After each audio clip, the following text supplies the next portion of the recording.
Phil, sometimes I just feel like we should just sit here for like 10 minutes until like the audience bells. It Right, takes like not actually start the show, like play a song at the beginning or Yeah, something to get just people maybe do excited. something like that. Just play a song or something like that. Maybe start singing or something like that to get people into it. Because it usually takes about, I would say, 10 minutes before people even realize. I don't know, these YouTube notifications. Sometimes people, I don't know if they know how to, they don't click the bell or YouTube messes it up. I don't know, but there's something funny going on with those YouTube notifications all the time. Exactly. I mean, we should probably just leave up this banner for about the next 45 minutes and then start. We'd Yeah, probably have we could probably do that. Just leave the banner up and just talk over it a little bit and allow people to get here. So we're gonna allow some people to get here and stuff like that. But while we do that, we will right now recognize some of the people that are here right now watching in the chat and everything, and leaving messages in the chat. As always, this is the call-in live stream. 781-990-8509 is the number to call in. All right.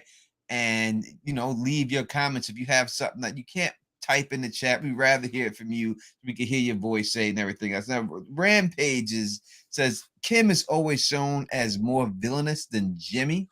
I don't think so. And and as I'm gonna do a video prove, because I've seen someone make a video saying Kim is the new Walter White. Yeah, Kim. People have been talking about that for a little while. I don't think That's not the case, though. I don't know why. Why would anybody say that?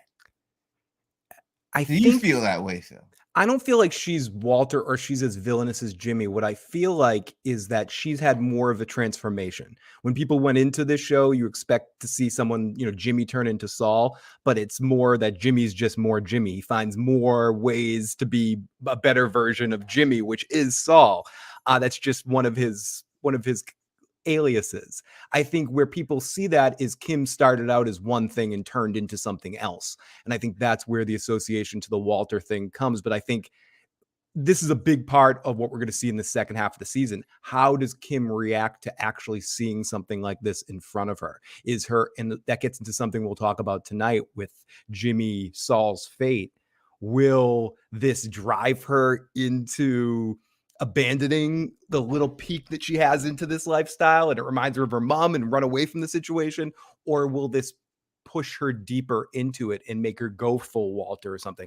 So I don't necessarily agree with the Kim is Walter thing, except for to say that she's had the more of the journey rather than Jimmy, where Jimmy, we're just seeing how Jimmy's evolved, more of her having more ups and downs. Yeah, I 100% agree. What up to Red Lipstick Club in the building saying, I had to stop by early to say hi to my boy. Truly appreciate it. I think she has the Denver thing, her club night tonight. Oh, it's trivia night. Trivia night? I think tonight's a trivia night. One of these days we have to make our way out there too. I want to go out there and go to her trivia night and go out there and Denver is a surprisingly fun city to party. Wait, she's in Phoenix, my bad. Phoenix. She's in Phoenix. She's out there in Phoenix. I have to go out there and flex the biceps for everybody out there. You know what I mean? And to take them to the gun show. Yeah, show them off a little bit. Now, one thing I do need to do just when we're done here, Tony, I need you to send me this image, the Better Call Saul image, just so I can change the phone number down there to the call-in line. Oh, all right. I definitely will. you know what I'm saying? Like, I think that just needs to happen. Yeah, we definitely do. We definitely pull that off. I could definitely send that to you and everything else. Monty is in the building rocking with us right now. What up? And Rampages, I appreciate, what you're saying. It's sometimes Jimmy is scared of Kim's tactics, like in Parrot and the stick. I don't know if he's exactly afraid of her tactics. I mean, the only time I really seen her, really comes down to this situation. Like, this was kind of like her idea. Most of the time it's him, you know what I mean? That she's following behind him. So, I think it's a little bit of Frankenstein's monster. Mm-hmm. Like you asked for this, dude. You know what I mean? You're the one who put her into this. And we talked about this in the last live stream about her and the Ozarks mom. Like, it's basically almost the same exact situation. Like Marty, like he put his wife into this situation. He asked, and the fact that she took to it better than you, you know what I mean? Yeah. You're the one who put her into. She didn't ask for this shit. You're the one who put her into that shit and everything else. You know what I mean? So I think it's more like that and anything else. You know what I'm Yeah, saying? I agree with you. And I was going to ask you that same question. I think a lot of it has to do with not necessarily him being scared of her, but looking at her and can't believe it. Just like you said, that Frankenstein's monster thing that he set her on this path and he's surprised with how well she takes to it. Almost like when a parent looks at a child that's acting for the first time or playing music for the first time, like, oh my God, she's so good at this. My child is amazing at this. And I think he's almost in shock and awe of the fact that Kim is so good and so natural in this, in the sense where some people like to be the one corrupting you, and they don't necessarily, they want to feel like they're the worst one in the room. And I think Jimmy does have that to a certain extent. He wants to be the naughty one. And if you're taking your girl or your friend to a situation where you're the cock of the walk, where you're the guy that rules everything, and then they start playing with it and they're a little bit better. You bring your friend bowling where it's your bowling club and you're the guy, and then they're bowling better than you're going to be a little uncomfortable. You're going to look at that person like, oh, I can't believe that they're doing better than me right now. And I can't believe I got them into it. It's a little bit of not jealousy, but a little bit of uncomfortability because he brought her into it more than I would say it's not the exact same thing, but it's like in the show like Love and Basketball, right? Mm-hmm. This guy, he's the star basketball player. His girl is doing good. She's got her own thing going on, but he's the star. You know what I mean? And then when he gets injured and gets taken out, she's the one who takes the reins, and she's the one in. In the beginning, he spites her for it. He wants to be the star. He spites her for it, but at the end, he embraces it. When you have the kid and everything else. I'm spoiling the end of the movie, but no, I think everyone's dead. If you ain't seen Love and Basketball by now, I remember, I don't know what it is nowadays, but there used to be like a statute of limitations for spoilers. Like once you're past a certain point, like we always talk around, we're called the usual suspects. That's the name of Tony, myself, and Bridges podcast. But we still haven't quite spoiled what the end of Usual Suspects. I feel like sometimes it's the type of movie too. Like a movie with a surprise ending can always be a spoiler, but a movie like that, it's not quite. Can you say something about The Sixth Sense? I mean, is that spoil? Are you allowed to talk about the ending of The Sixth Sense? I think so, because it's been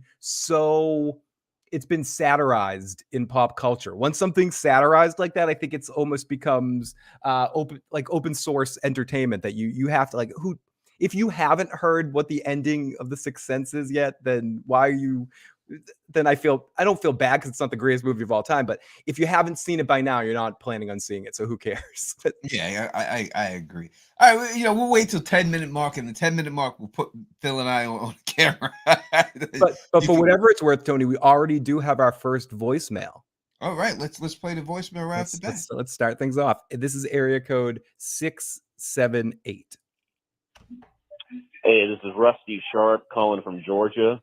My prediction is that Lalo will ultimately be killed by the two cousins because he ends up hitting Don Eladio. He brings Don Eladio into the United States to see the super lab, but instead of being angered by it, Eladio actually thinks it's a great thing for business. Lalo loses his mind like he did with the beach chair in the sewer.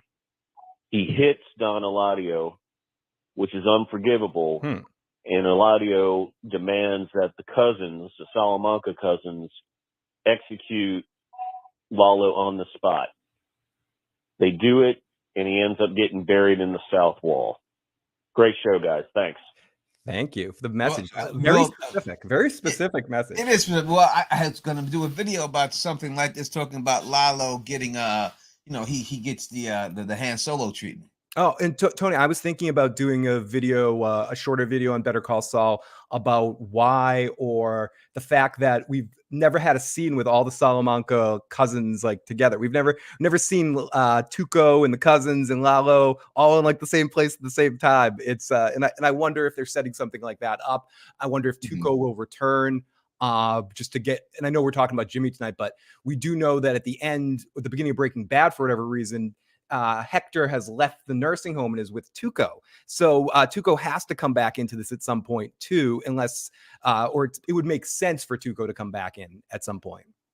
Yeah, it definitely does. And I could, would he be foolish enough to hit his uncle? You know, I don't know if he would get that upset to hit his uncle. I mean, I think you could find another reason for them to kill him, but when he dies, obviously Jimmy can't know about it. So it has to be a private hit, right? It has to be something that's done that Jimmy has no idea what's going on, that he still thinks he's alive, actually. So it has to be. That's why I did think he could get the Han Solo treatment and get stoned in there and stuff like that. All right, it's 10-minute mark. We said we show ourselves in 10 minutes. Oh no. And we'll get this show popping and everything else. Let's do it.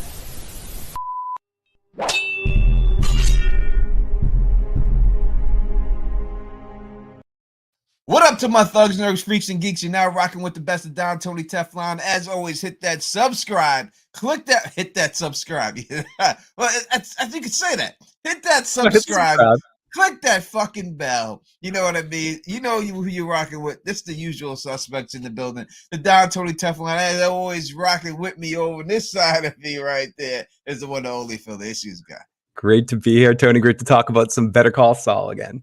Yeah, no doubt. Maybe people, if I call it Sal a couple of times, y'all got something to say for that. I must have called it 10 or 15 times on my podcast about it, saying it quickly. Better cold slaw. I think the show needs to do a product thing where they make better coleslaw with Jimmy's face on it.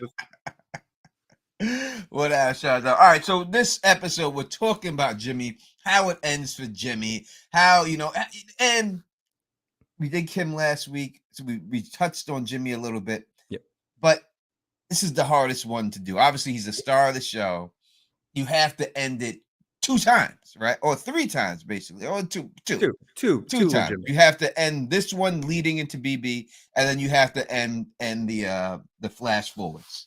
Right. Or we get the continuation into it, as I speculated. Everyone's on board with this, but I said in season 2 that I thought we might get Breaking Bad timeline stuff. So we might get some transitional stuff, but it is the most difficult one, Tony, because the show is about him. The biggest thing I think most people want to know, and I can't speak for everybody, but for me anyways, I'll say, is the conclusion to the Gene arc, the stuff that's post Breaking Bad, to see the end conclusion point of this story, and seeing what has to happen with Kim and Jimmy before that point to separate them, or maybe not separate them, bind them closer together. Some sort of drama needs to happen. As you mentioned, we talked about Kim last week, and we'll get a little bit, so there'll be some crossover back and forth, but you're right, Tony. This is the toughest one because it's just, there's so many possibilities for the outcome. I know you put out an awesome video yesterday about Kim being connected to the taxi guy. One thing I didn't pick out the situation with the car, the thing in the car, the scent, the air freshener. The air freshener, thank you. And the fact it was the same air freshener and all of that. Great pickup and great focus on that. There's obviously something up with that cab driver. It very easily could be the coincidence, but that would be a very big coincidence. So he's most likely sent by somebody. Is he a private investigator attached to something else? Is he someone attached to Kim's family? Is Kim the girlfriend or something? Is he Kim's boyfriend at this point? It could be all those. Who knows? And somehow Jimmy screws Kim over between now and then, as you speculated, Kim might have a taste of this and want to get the fuck out. So there's a lot of interesting things, and I don't even know exactly where to start, Tony. So what are some of your speculations for the end for Jimmy Saul? I guess we'll start with the early part, leading into it. The what is going to happen with Jimmy right after? We'll take it where we did it last time too. Right after Howard shot, we come back into the next scene. What happens between Jimmy and Lalo, and where does that lead, in your opinion? I will definitely. So first, just let me address what you said a little bit about the video I put out. One thing I didn't say in that video, and I should have said, and I didn't, because I put these videos out. Sometimes things slip my mind, but a cab driver is a perfect cover for someone looking for someone, because if she has the whereabouts, knows that he's out there, but doesn't know exactly where he's at, a cab driver is like a mobile bartender, right? people always yap to the bartender. They always tell their secrets to the bartender. It's the same thing with the cab driver. So if you're looking for someone, being an undercover cab driver, taking that profession is a good way to find somebody. So I should have put that out there. So just think, if you ever go back and watch that video, definitely check that out. So what up, Jackie C? Glad you're up in here rocking with us. Truly appreciate it. So yeah, so I think that after the death, they have to mark that as a suicide. They have to somehow get that decided as a suicide for this guy. I think that the fact that they did the drug ploy on him and he looked like he was on drugs, they could say he came over there drunk already. You know, he's gonna have the drugs in the system, that he was in there talking about the case. He was all upset about it. He comes into the house and he shoots himself in the head right there in front of all of them. And that's the only way I could see them getting out of Howard's death. There's nothing else you can do. I know people say they're going to call the cleanup man to come pull. I just don't see that. Not with Lalo there. I don't see them doing that at all. I don't know about you. How do you think they're going to dispose of this body? I don't know. I mean, I think even if they're going to do what you say, I think they're going to need help. Because I don't think I think Lalo's going to give orders and then get the fuck out of there. So my initial thought, which I debunked in my own mind, was that Kim would instinctually call Mike. But I think she might contact Mike on her own, aside from all that. So I do agree with you 100% that they have to set it up as a suicide. That's the only thing that makes sense. It doesn't make sense and I think Jimmy will say this to Lalo, we can't just have someone like Howard disappear. He's a public figure. People know him. We need to figure something else out about this situation. So I could see him calling the veterinarian guy and seeing in the book if they had someone that could help out in a situation, a Harvey Keitel from Pulp Fiction kind of guy. The wolf comes down, and that could be Cuddy, theoretically, Bill Burr's character from Breaking Bad. That could come down in if we wanted to have some sort of crossover, and he sets it up to look like a suicide of some sorts. So I do think maybe they're going to have to call someone, because I don't think Jimmy has the talent himself to make that look like a suicide. I think he's going to need some sort of expert for it, but I definitely think you're correct about that's what they have to do. Nothing else makes sense with the Howard situation. Anything else they would try, Howard can't just disappear. He can't. And what are they going to just say, that Howard was murdered? Jimmy and Kim would be the number one suspects. I'm Jason right here. I'm sorry. I appreciate you being there, Jason Osborne. It says the police can easily figure out that he didn't kill himself, though. Lalo's going to have to leave that gun for the suicide story to work. I don't see that. Yeah, I see him leaving the gun. Number one, he'll definitely drop the gun. He'll wipe the gun down and he'll drop the gun. I don't know how the police would not see that as a suicide. He's shot on the side of his head. That's the way people get killed from suicide. They shoot themselves in the side of the head. They blow their brains out. They hold the gun to the side of the head and they shoot. So what would it be? What would you have to do? You take the gun and you put it in the guy's hand and rub it on his hand so the gunpowder residue is on his hand, and you lay it on the floor next to him. I mean, I don't know too much more you would have to do to make that look like a suicide. You know what I mean? Yeah, and I think that's where, to go into my own thing again, that's where I think someone like Cuddy, who used to be in a police force, would be beneficial in that situation, helping to set up the scene to look proper. And yes, as we learned from the famous historian Clemenza, leave the gun, take the cannolis. You'll leave the gun in that situation. Sorry. Drop the gun. He's not going to leave the silencer. No. He's the first thing he's going to do is he's going to very calmly go sit down. He's going to wipe off the gun of his own, drop the gun right there. Now listen, this is what I need to happen. And he's going to set up a situation and call somebody, make this look like a suicide. No big deal. Like Lalo's going to. And we're going to get into this more when we get into what Lalo's plan might be in the Lalo episode. But he's going to get Jimmy to do what he needs him to do, which is something against Gus. It's some use that he is against the war against Gus, or maybe send him to go deliver the recording to the cartel guys, to Don Eladio and Bosa. Because Jimmy's a nobody and no one's going to think to stop him. So if you send him to see the cartel, Gus's people won't really mess with him for whatever reason. They won't. So maybe that's what he wants him to do. who knows? But I think he's going to tell Jimmy what to do. Jimmy is going to do that. And whatever that situation is going to physically separate Kim and Jimmy. I think Kim won't be a part of whatever the plan needs to be. And that's going to leave Kim with a little bit too much time on her hands, in my opinion. Yeah. So I think we then go into the part where, how does Kim tell Jimmy that she knew that Lalo was still alive? Does she? I mean, he has to find out at some point. I mean, because when we look at the scene, the shock is in his face. You know what I mean? Like, oh, how? You know what I mean? That comes out of his mouth. You know what I mean? You think that maybe he would pick up on, like, hey, you didn't really flinch that he was here. Why? I would hope so, Tony. But then part of me says, if I'm in that moment, even if I've seen a lot of things in my life, if I just see that with someone I know really well right in front of me, would I notice that about Kim, that she wasn't surprised? It's a question. I don't know. How good of a poker player is Jimmy in the tensest moments of his life? I mean, he has seen some shit. Would he have enough wherewithal to kind of replay the Tony Soprano, that moment, and look back at it and be like, oh, pussy wasn't laughing at my joke, or Feach wasn't laughing at my jokes, I better worry about that guy. Like, can he rewind his brain to do that? And because will Kim use this as an opportunity to tell him, or is Kim going to be double down on the lie?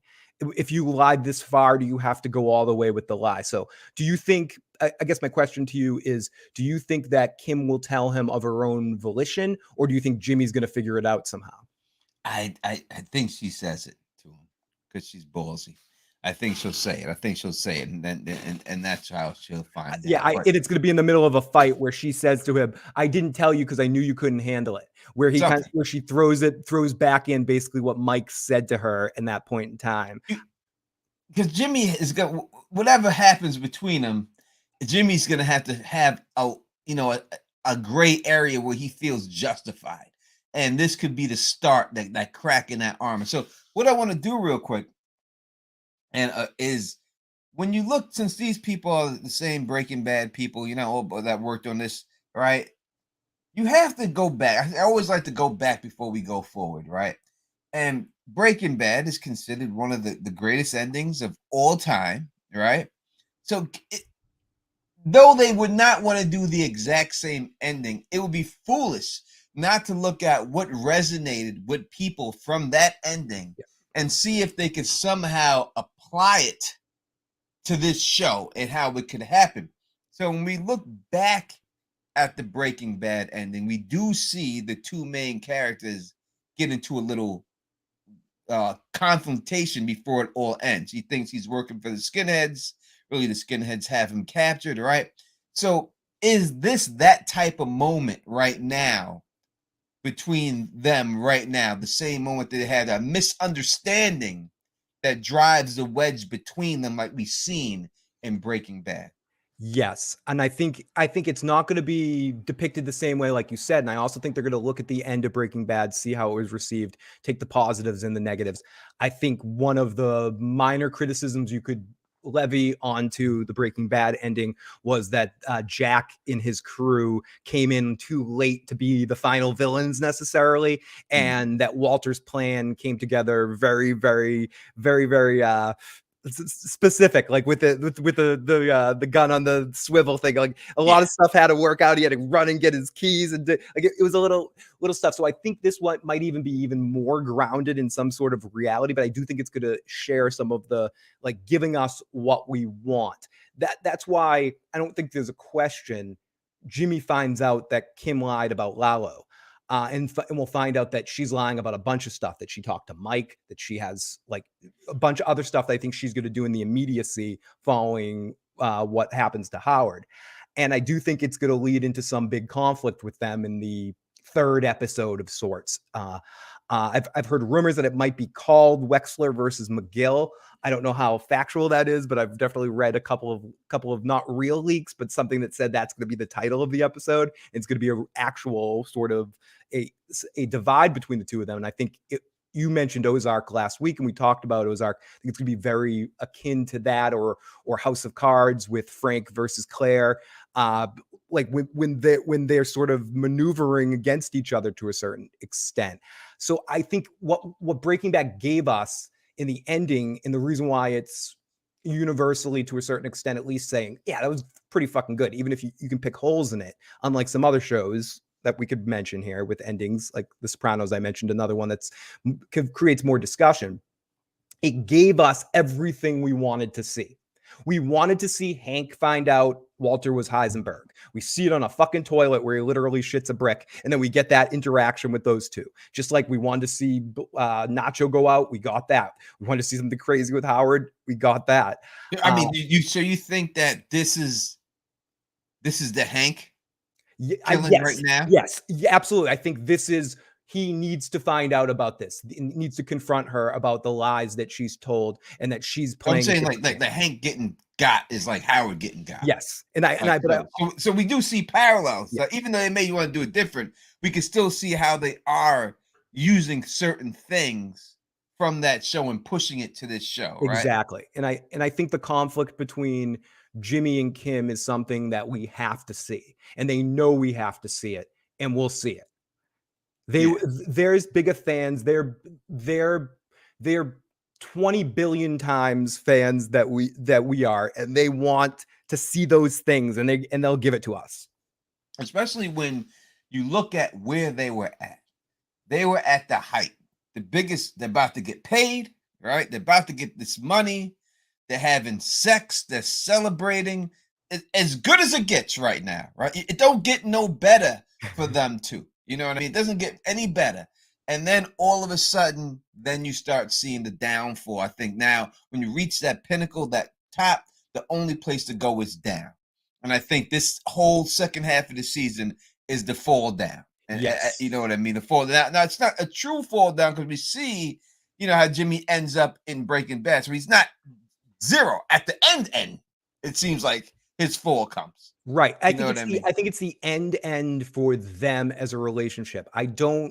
At times I thought maybe they could do this, but I don't think Kim is the puppet master during the Breaking Bad timeline behind Jimmy's back. I don't think it goes in that direction. I don't want to take too much from what they said on Talking Saul or what they've said, what Peter Gould has said here and there or hinted at, because he's the one that's given the closest to teases for what's going to happen. But he said almost exactly what you just said to a sense, Tony, or what you're implying, that most of the drama and the action that comes from this point on in the season is based around this event that just happened. Like, that's where a lot of the drama and that's where the roller coaster starts. So this is going to be an inciting moment that pushes, I think, the drama till the end of the Kim and Jimmy timeline storyline. There's no coming back from this. Like when you're in a relationship with somebody and you get into one bad fight, that can end everything. When you two go on a little plan to scam somebody and that person ends up getting shot in front of you, trust me, it's real. And you're having, like Tony said, you're having sex to get off on the idea of what you did to him. It's kind of hard to go back to a normal relationship after that. It is a little bit, you know what I mean? I understand you're happy and you got off and everything else, but you literally got off, literally. But if you have to need some Z's, I think that, if you haven't watched my last video that I put out, Need Some Z's, I would suggest you watch that last video as soon as this video is over. I suggest you watch that video in case you haven't. What up to Michelle Hay? Said she's back. She's back to terrorize us. We do have 2 voicemails whenever you're ready, Tony. All right. So real quick before we take in fact, let's take them. Let's take them. This is from area code 304. Hi, this is Jennifer. I'm calling from West Virginia. Really liked your guys' show. My question was, what do you think about Howard maybe having a recording device on him when he came to Jimmy's apartment? He kind of, was interrogating them very un-Howard-like. So I thought maybe he was doing that to kind of throw them off and, maybe make them slip up. All right, thanks. Bye. Interesting. I think that's a great observation. He definitely was interrogating him. And he also says specifically, oh, you guys can't say it anyway. Yeah. Like he says you can't say it. You know what I mean? So does that mean that could he have been that slick to go in there with a recorder and try to get them on this tape? Yeah, he was rock bottom. I think he was. I mean, was he drunk and just like breaking through the conventions, or is he smart enough to be playing a double game right there? That it's a good question because it's not something I thought about. And when you're saying it in your message, Jennifer, I'm like, yeah, you know what? But I don't know if Howard in the moment would have been thinking clear enough. I think part of his admission to them in that moment is he could never be on the same game as Jimmy and Kim. And because of that fact, I think you would need to be on the same game level as Jimmy and Kimmy to be able to kind of come up with that in the moment. I think he just got drunk and he was going over there. So he wasn't his usual, like, hi, I'm Howard and I'm okay. Like he was sort of breaking it down a little bit.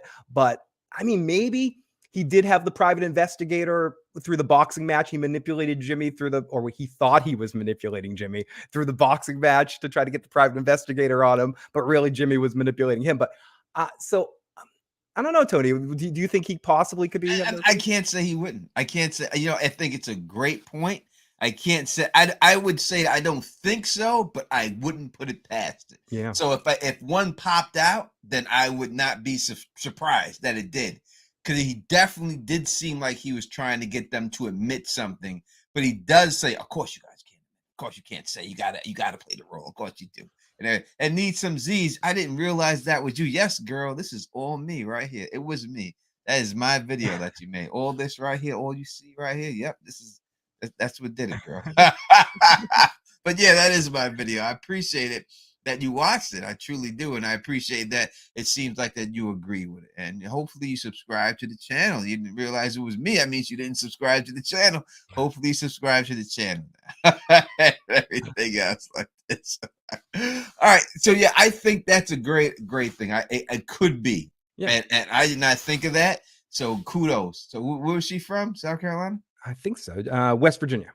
West Virginia. Shout out to West Virginia shorty out there who put that out there. We'll see if you got that, and if you do get that, you know what I mean. We'll definitely shout. Yeah, come back and gloat. It's one of those things. Like if you're putting out an idea, we play your voicemail or we put your text on the screen, and you get something right. Come back and collect it. We're all about you collecting your flour, eating your candy. We want to celebrate people that are right about stuff as much as we have fun with the ones that aren't. Thank you so much. I appreciate it. I appreciate it. Don't be sleeping on us, girl.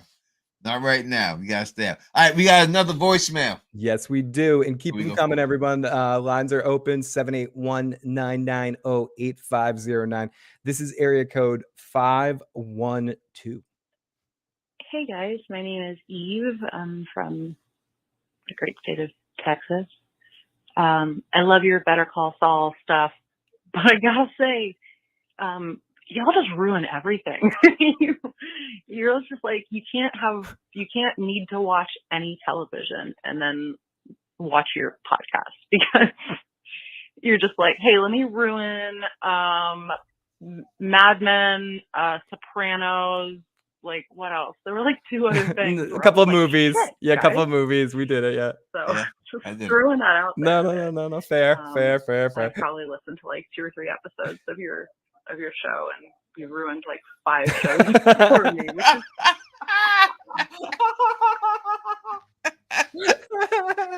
Sorry, I didn't know where you were going with that voicemail, and I was scared for a second, but that was amazing. I'm sorry. Was that the whole voicemail? Yeah, that was. Listen, that was amazing. That was one of the best voicemails ever. That goes in the voicemail Hall of Fame. Right saved. There. That's putting a star on that one. That one. I watched 2, 3, and y'all ruined 15 shows for me, right? I wasn't sure where the caller was going with that it was. I was about to watch Love and Basketball, you motherfucker. You guys spoiled. Thanks for spoiling The Sopranos. Thanks for spoiling Mad Men. But the thing is this. You have to draw similarities because everyone is always influenced by something. And to say that they're not is a lie. If you ask any musician, you could always see who influenced them, who they took a little bit from before they developed their own style and made it their own. So it's the same thing with writing.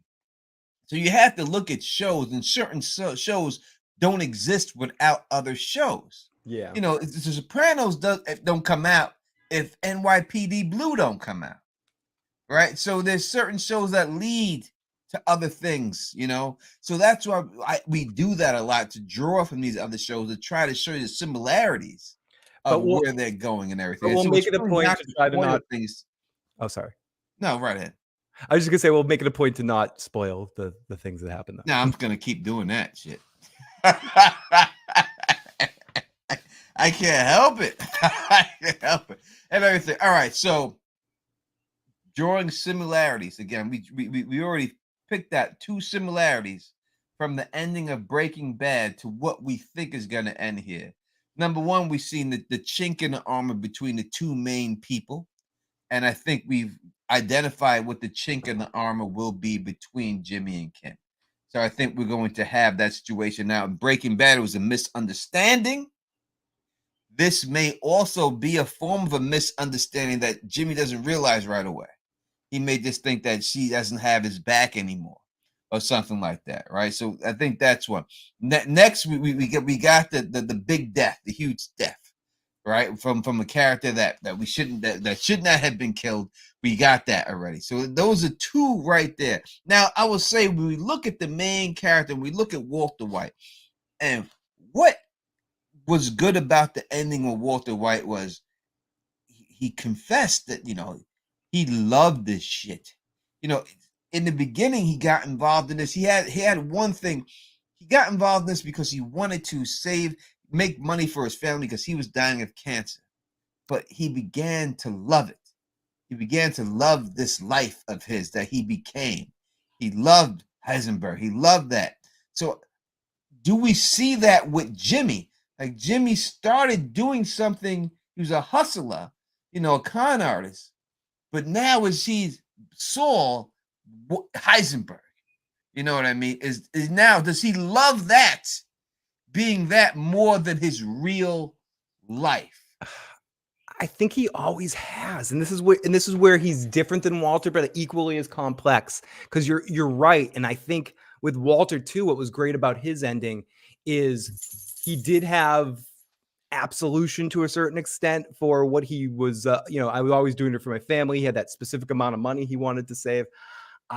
But ultimately, he ended up just saying and admitting, I'm a selfish prick. And he went out of his way. He chose to save Jesse at the end, but he didn't get away scot-free. No. He ended up dying where he was around the thing that was the most important to him, and it ended up being the lab. He wandered his last moments through a lab again and died with his beautiful crystal blue as the song played.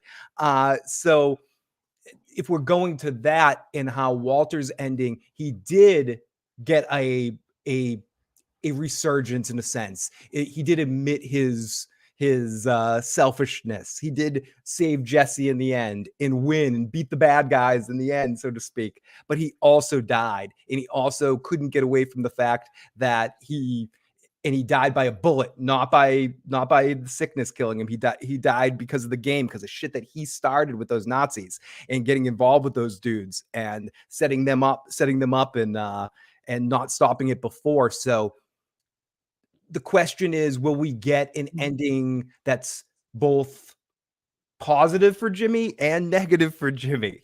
I don't think it's going to be as simple as he will die, because I don't think they would have done the fake out of him having the heart attack in the he does have 2 endings. So we are seeing 2 endings of this character in this show. So yes.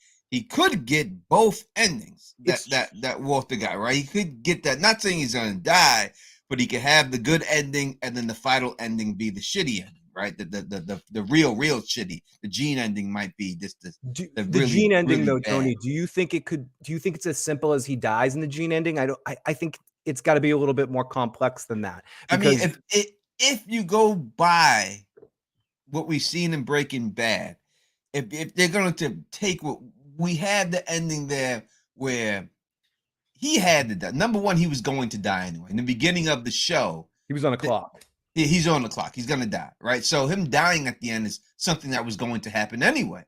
And I would say he died himself on his terms, right?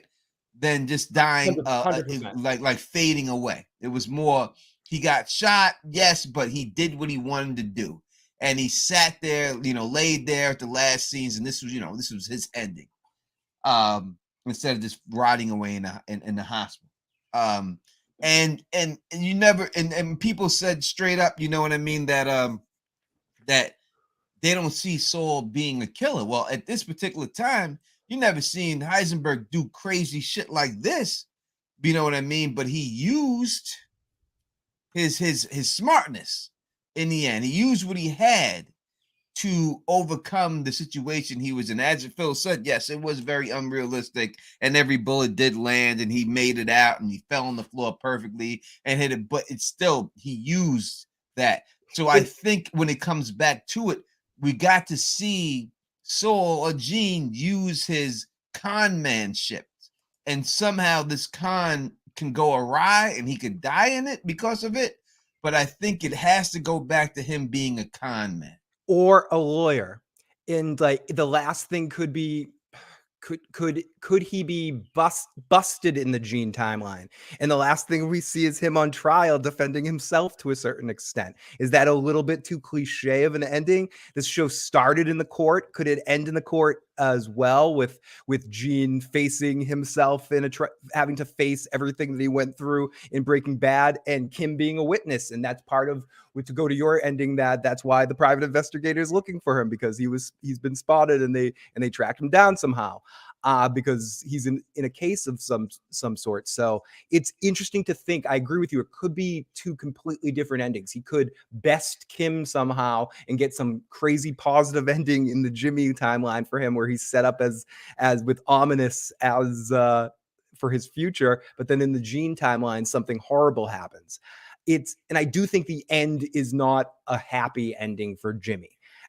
And I agree, it is, maybe he gets away with some big last giant con, but I was just about to spoil another movie that Tony's in, actually, Carlito's Way.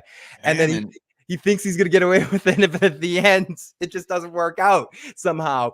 And he gets what he deserves. And I think we could see an ending like that for Jimmy. But I do agree that, just like Walter outsmarting people one last time, whether it be Elliot and what's her name getting the money set up for his kid, whether it be admitting to Skylar to get ultimate forgiveness from her, in a sense, the truth for once is what she actually wanted to hear, and then how he bested the Nazis, outsmarted them and out strategized them, and let Jesse go. So yeah, I do think we're going to see Jimmy doing what Jimmy does best one last time. That's when he turns his hat around and says, I'm going to handle it myself. He's going to do something. We're going to see what he's going to do. And it's going to be a big con situation of some sort. Yeah, like, listen, as I said, with Tony Soprano in that video, he went out there and strangled the guy himself. It doesn't seem like the fact that he said, I'm going to handle it myself, he doesn't have a lot of resources to handle it. So how else is he going to handle it? He has to con this guy somehow. That's all he has to his advantage. His advantage is not going to be, I'm going to, I got to kill this guy, physically beat this guy. Now, could he do something like that? Of course, anyone could just be brought to that breaking point. But I think that's kind of like maybe what they want you to think. What it has to be is this guy's going to try to do something, and he's going to try to outmaneuver him and somehow get the better hand. But if this guy is working with Kim, that's when the con man gets conned. And that's the biggest con of them all. And that would be the end. Even if he wins, he loses. The fact that she was behind this whole situation. Space Window, thank you for the super chat. Do you think Jesse could appear in the Gene timeline? That far out? You think you see Jesse? No. I mean, I think Jesse at that point is in the El Camino timeline right now. He's in Alaska at that point. So I don't see him coming back for that unless we do get, which I don't think we're going to get, the Seinfeld ending where everyone comes back in the court case. And in our cameo from Walter is just him on a screen somewhere. I've always speculated that our Jesse cameo is going to be, that we've heard it's going to be nothing like we expect. I'll say it here one last time. I think this is stupid. People probably think this is stupid. I've always thought that I think the Jesse cameo, we know that Jesse at the time of Better Call Saul, at least right close to it, as we're going to be bridging that gap, is playing in a rock band as a drummer. And to hide Aaron Paul looking a little old, why don't you just, if you want to have a quick Jesse cameo, and I know it's people, this show doesn't do cheese like this. That's why people think it's stupid. You just have him in a bar. You have Jimmy coming to a bar to meet somebody, and you have the band in the background. You look at the drummer of the band; it's Aaron Paul playing with Jesse's band that we knew existed in the Breaking Bad timeline at that point. I don't think that's going to be the cameo, but I said that in first season, saying that's why I thought the Jesse cameo would be. But I don't think we're going to see him in the Gene time. Yeah, I don't think it's going to be I know people want a big thing, but it's not going to be a big thing for them to show up in this. You'll show up, but I don't think that there will be a big thing. Need Some Z says, listen, Need Some Z. So look, let's if your comment blocks Phil's chin, then maybe let's get a call in there for that comment. 781-990-8509. Is that the rule? If the comment blocks one of our faces, then if the comment's that long, let's get the call in there. Let's call that in and leave that right there. But we'll answer this for you because you just subscribed and we love you. I'm sure you've talked about this in the past. What do you think about the phone call that is Saul reminds Francesca about before he goes to Ed's disappearance? Do you think it will come up in the future episode? What do you think about the phone call that we see? This is him busting up the office. Right. This is him leaving, going on the land. It's in the Breaking Bad timeline during that time period, right after Walter went down. It's and I mentioned this before. They actually brought in the old Breaking Bad cameras to shoot on that and like set up the shots to look very much like Breaking Bad, which is really cool. I know some people speculated that that's like calling Kim on her birthday or telling Kim what happens. Again, if you think about who's alive, who's around in that situation, it's hard for me to imagine that phone call doesn't have something to do with Kim. In that moment, it's letting her know what happened if I disappear. But whether it's that or whether it's not, I definitely think it's coming back. This show doesn't. Sometimes they'll give us red herrings, but that was too specific. We're definitely going to see that call. When you look at a guy who's turning 50 like he is in that show, who at that particular day, who else is he going to want to hear from? Exactly. Unless he thinks he can reconcile with her. You know what I mean? At this point. So that's what makes me think that he has to do something, that she has to get bagged up. Something has to happen to her bad where he hasn't spoken to her, but he's desperate to speak to her by this timeline, right? So whatever happens at the end of this, he has to hurt him. Well, maybe she gets locked up or something like that, but something that he feels like he needs to speak to her. And she's afraid at this time. Like, she doesn't want to relay this call. Like, she's like, if you ain't there in 2 minutes, I'm hanging up. So Francesca don't want no part of this shit. You know what I mean? So it can't be nothing. Ain't his mother or someone calling her, or his sister, or just putting people out there just saying and everything else. You know what I mean? But it ain't no one like that. This is something that is illegal. Yeah, and she probably was there in the room at the time when they had their last conversation. It would make sense that she would be a little leery about calling Kim in that moment. I mean, I'm figuring at least right now, Jimmy says something to Kim to cast her away. Like, I never want to see you again. Get the hell away. He goes full what he did on Chuck onto Kim. Like all the vibe and all, like, and he's gonna, in his mind, have pushed her away or set her up or done something where he feels a guilt about that. So, I read this somewhere in a post, but it's a good question. If we're to say that Jimmy during the Breaking Bad timeline is compartmentalizing all problems that happened to him and being all like, hey, everybody, I'm Jimmy. Hey. What drives someone to feel that way? Is it the person that you love died in a horrible way? Probably not. You're probably going to deal with things in a little darker, more depressing way. You fucked up. You screwed up and you pushed someone away that you loved and you can't deal with emotions anymore. That seems to me more like would drive you all into something like the Saul persona, more so than like if she died or even if she went to jail for a long time. Like I think he's just gonna push her away in a really fucked up way, like go full Chuck. You're nothing to me. You're nothing. You're just, you know, I handled you with kid gloves. I trained you, and you do this. Like I think he's gonna go full crazy Jimmy on her. Yeah, there's a reason why they showed his brother look him in the fucking face and say, you know, I actually never gave a fuck about you. You're your shit.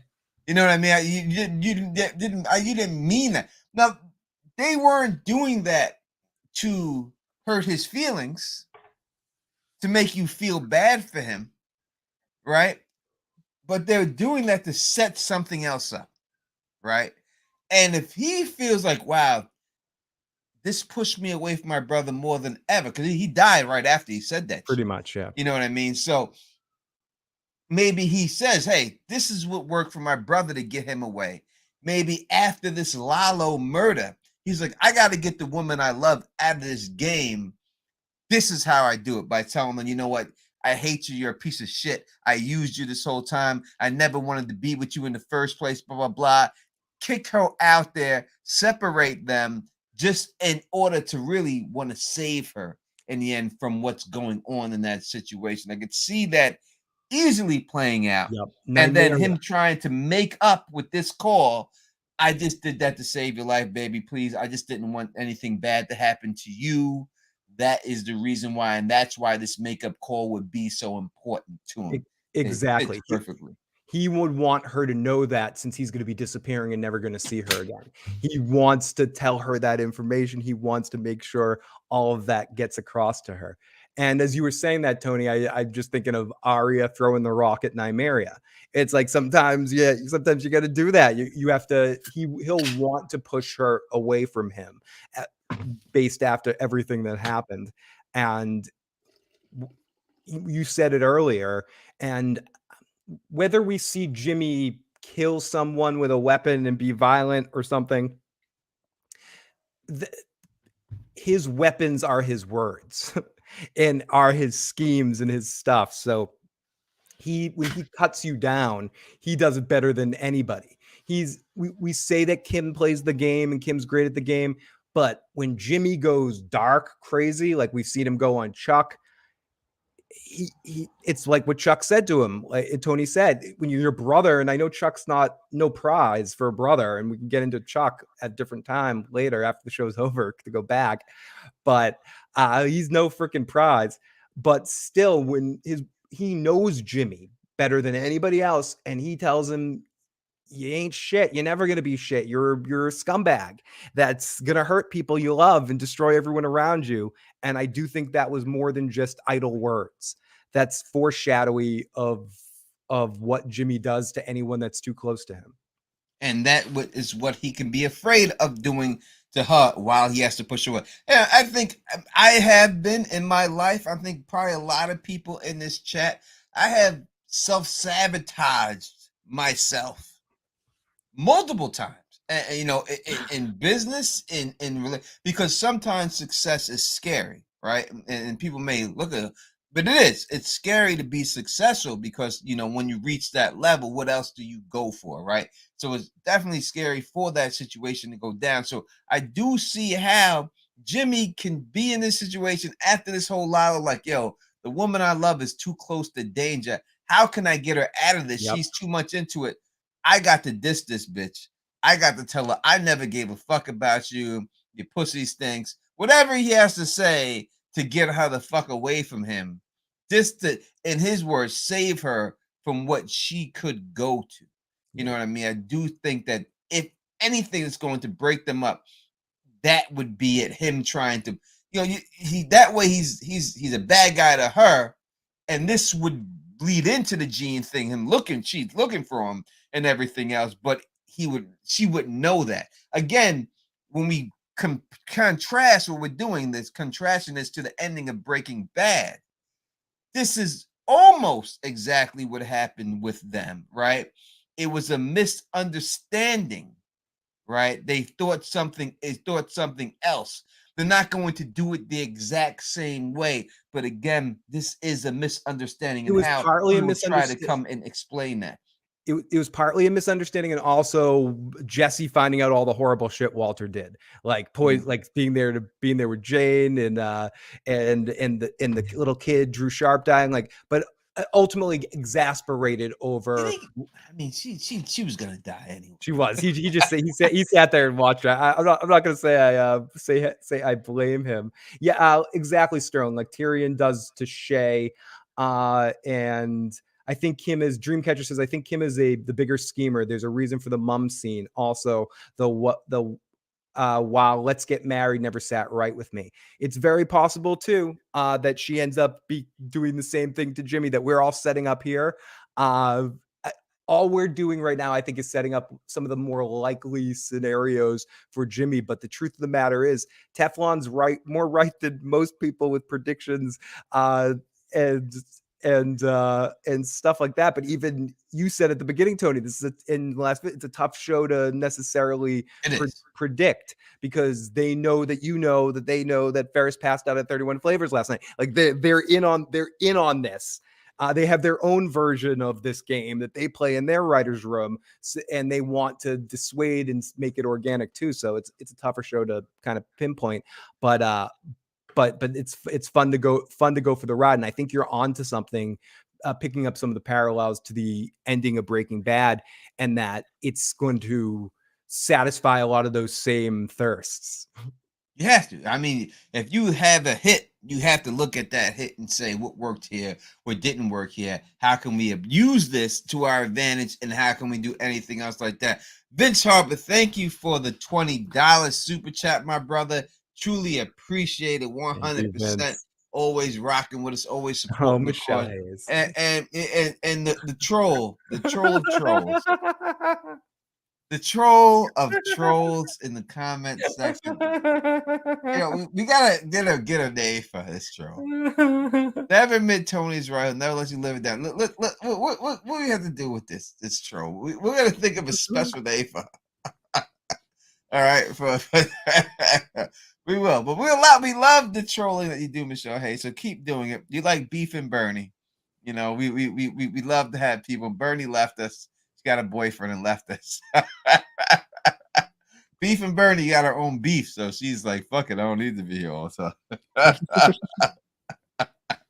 And that's it. All right. So when dealing with this, I do think you can draw parallels through it and see exactly what they could use. And I do think that's how we could set up. And as I said, yes, Tyrion and Shay, without a shadow of a doubt, him thinking that he's actually saving her from something by pushing her away. She's smarter than he thinks, though, in the sense that she'll know what he's going to do, but it's not going to matter because he's disappearing, which could lead in, if we're playing down this road tonight, it could lead very perfect into her getting a private investigator of some sort to kind of go after him. And look for him, which could lead into the taxi cab driver being connected to Kim somehow. And also connecting to that phone call that someone in the chat brought up earlier, that phone call is the final nail that Kim needed to be like, fuck it, I need to find Jimmy again. This is you know, like I knew he was doing that anyway, but now I know because he tells Francesca to give a message to Kim that it was something simple like, I made it all up. I don't care, because he says something to her that isn't true. Like I like you said, I didn't need you. You smell bad in elevators. Like get the hell out of here. You're done. I hate your obsession with Post-it notes. Whatever he wants to say to her. Yeah, it wasn't me. It was an osteo. Yes, that line is definitely a very important line that would still have to come into play in order for him to say this line. That has to be tied into this ending for that line to make sense. Yeah, and he does mention Lalo in the same scene, but if right now, how is Saul, Jimmy ever going to find out what happened to Nacho? Mike's not going to tell him. No one's going to tell him. No one's telling. As far as he knows, Nacho's still alive. Yeah, I mean, and as far as he knows, Lalo's still alive. And I think he's not privy to exactly what happened. That's why when you look at the Lalo situation, it's not going to end in his doorstep. I know a lot. I keep hearing people about the cork, the sharpness of the cork, and it was brought up, and somehow Lalo's going to take this cork. I just don't see that myself. I don't see him going out with a cork. We'll talk about this more and we may want to group this one together, like the Gus, Lalo, and Mike thing all together in once. Yeah, we'll do all that crossover. But I see it more the Lalo story ending with Mike and Gus, and Mike outsmarting Lalo. And I mentioned this before, some sort of one-on-one MacGyver versus Columbo battle here between the two of them that's really visually entertaining, and they both outsmart each other in crafty ways, and it all ends with that gun that Gus's Chekhov's gun in the I mean, again, maybe it could just be for a red herring, but that gun was planted there for a reason. Gus and Mike have a plan, and one thing we've learned through Breaking Bad, Gus and Mike's plans almost always work, except for that once. And that was a big one. Ding, ding, ding. But for the most part, their plans work, and they have some sort of plan on Lalo. We're leading us to believe the show is giving us like the Ali punch me in this, the rope-a-dope move here, and making us think that Lalo is infallible, and that he's above everybody and he's controlling everyone and he's always going to end up on top. But Mike's one of those guys that he's just as good as Lalo. Don't forget, we've seen X amount of seasons of Breaking Bad and X amount of seasons of Better Call Saul to see that Mike is just as good of a crafty, strategic schemer type as Lalo has shown to be in the way he can set up situations. And I think to give Mike one last great thing to do, and I know we're not talking about Mike, but it is worth mentioning because I have had some people in my comment section or in posts say they think that Jimmy might take care of Lalo or Kim might take care of Lalo, and I don't think that's the end of Lalo Salamanca. I think his end more has to do with the Gus and Mike and the you have to get Gus to this violent, point, to this showing, to this ruthless guy who's willing to take a box cutter and cut your throat right in front of you and everything else like that and all that. Now, I think they really need to delve more into him, and the demise has to be with them. It can't be with Jimmy and them. It has to be with, this is his beef. This is he's after. The ending has to go with them. He has to lose to them. And they can't lose to Kim. He can't lose to Jimmy. He has to lose to them. That this storyline rests with them. Now, and I think that Mike would probably have to be the one. He has to earn his stripes, right? We see him in that show, and he's like he's already earned his stripes.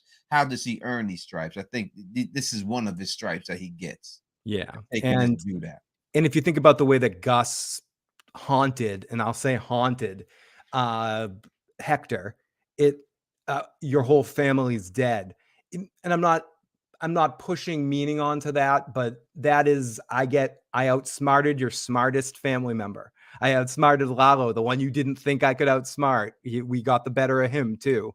And I do agree. I think it's Mike that's going to do it, make himself useful. It's something that we see that Mike and Gus are a lot closer during Breaking Bad than they are in Better Call Saul. So it needs to be something that sets them up together. Maybe Lalo maneuvers Mike and tries to do something to Kaylee and his daughter-in-law, or approaches that or threatens that, and Gus helps Mike out quick like that, and that binds them together because Mike is even more loyal to Gus, and all the men they're all on the same page more when we get to Breaking Bad. So this needs to be a bonding experience, stopping Lalo. Something has to work there. I would say, again, make sure you call in 781-990-8509. Make sure you call in and everything else. I don't want to see Lalo faking his death twice. No, you won't see that. This will be the end of Lalo, without a shower devil. We're talking more about Jimmy. All right, so going back, we ended it right where we were at here. Mike did keep the security on their house, so that's possible. Yeah, it is. It definitely is, but I think that it was drawn off. He specifically mentions in that episode that I'm drawing it off the secondary sources, and I think they even say out loud the lawyer's house in the something office. We're taking the people off because we want to bring them for local protection. Yeah, so to go take care of Gus and everything. So I think that's how that it wouldn't be solved right then. So all right, so you gotta deal with them. They get the money. Now it can play out two ways. Could Kim be pulling the fat when you show the flashback scenes, right? And you look at that, what are they trying to teach you in these flashback scenes? And I think they don't just put them there for no reason. We look at Jimmy's flashback scene and you see him rob his father from the till, right? And you hear the slogan, there are wolves in this world and there's sheep in this world, right? And when you're willing to rob your own family, you know what I mean? You have to understand, if you can rob your family, that means you can fuck anybody else in this world over. It's like cheating in poker against your friends. Like, what are you doing? What are you're playing a home game. Why are you cheating against your friends? So I think that has to come into play. And then you have to look at Kim's background stories has to come into play where she, she gets caught, robbing a pair of earrings, but her mom bags the earrings up for her and then gives it to her. It's interesting, Tony, because they have mentioned the Kim flashback scenes on the Insiders podcast. And I said this last time when we were talking about Kim, there's going to be one more. So that very much could establish more focus on who Kim is and how that affects the her and Jimmy situation, because there are wolves and sheep. With Jimmy and Kim, Tony, who's the wolf and who's the sheep in that situation? See, that's the whole thing. Who's play who in the end? You know what I mean? And as I said, when you're a con man, usually when it ends up is that in the end you get conned, and usually when you get conned, it's by the person you don't see it. When you look at Game of Thrones, we had a reference earlier. Again, you look at Littlefinger; he conned everybody, but he couldn't con Sansa because he cared about Sansa, so he was too stupid to realize what she was really doing to him, and she was setting him up, right? Tony, so I think he also really pissed off the writers because they made him really stupid. They definitely did. No doubt about it. I mean, what's Arya's threatening you? Don't you leave? I'm sorry. You know what I mean? But there's wolves and there's sheeps. But there's also one more thing. There's wolves in sheep's clothing, right? So Jimmy may believe he's the wolf, but is Kim the true wolf in the sheep's clothing? Yeah. This goes down to our big thing here, and this is why this is so difficult to make a concrete sort of situation. Thank you to everyone that's checking this out. As Tony said, if you want to leave your thoughts, please do 781-990-8509. But it's so tough to kind of think about where Jimmy's story ends here, because we have these two big ending points for him, something that has to lead. This is the big question here, right?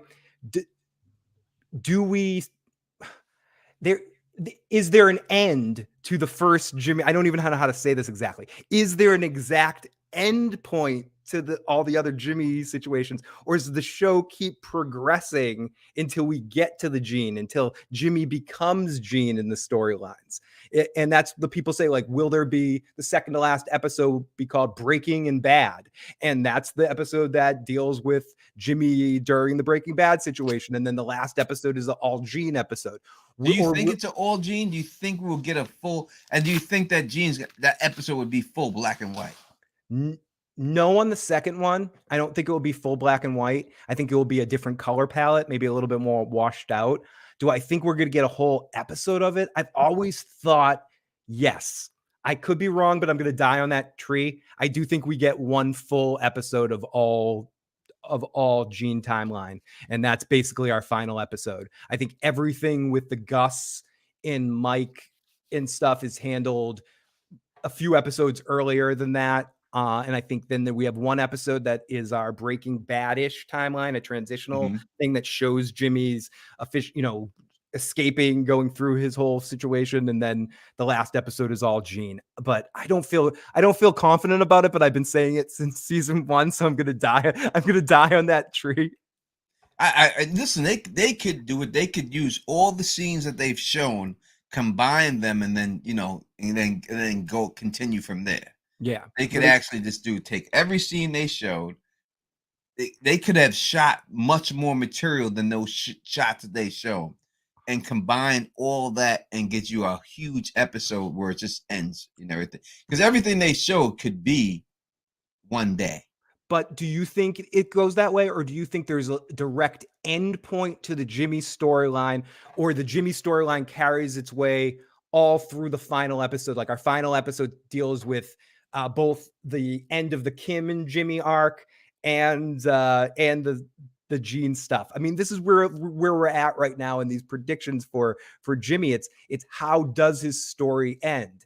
Does it end when he pushes Kim away and then it fades and then we come back and it's him in the Gene timeline and we go on that point? Do we follow him all the way through? What's your feel on it, Tony? I would say, as Jackie C says, I can't see Kim as a wolf. She does everything for Jimmy. But when you do everything for somebody and you think somebody has fucked you over, nothing like a woman scorned. You don't want to deal with that situation. She could be that wolf.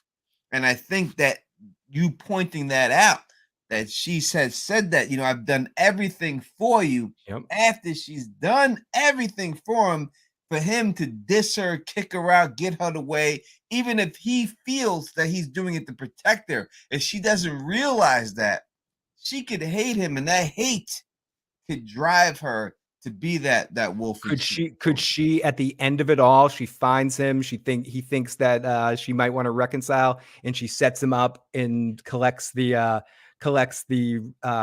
reward for his location in the Walter White. He collects like $6 million or some shit. That would be crazy. She got that. She took that money. Yeah, she turns him in. She hired the private investigator just to screw him over because he screwed her over at a point in time. Yeah. Listen, women. I don't fuck with these women when they get upset, man.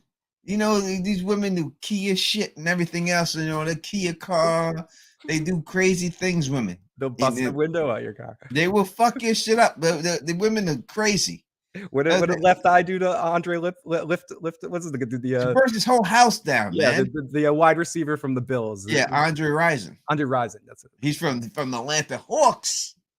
Then went over there. But he did it while he was in Atlanta. That's when he met her and everything else, and that's when he did it, Andre Rison. But no, she burnt his motherfucking house down, man. Burnt your house down. House down. I mean, it's not a house, a mansion, right?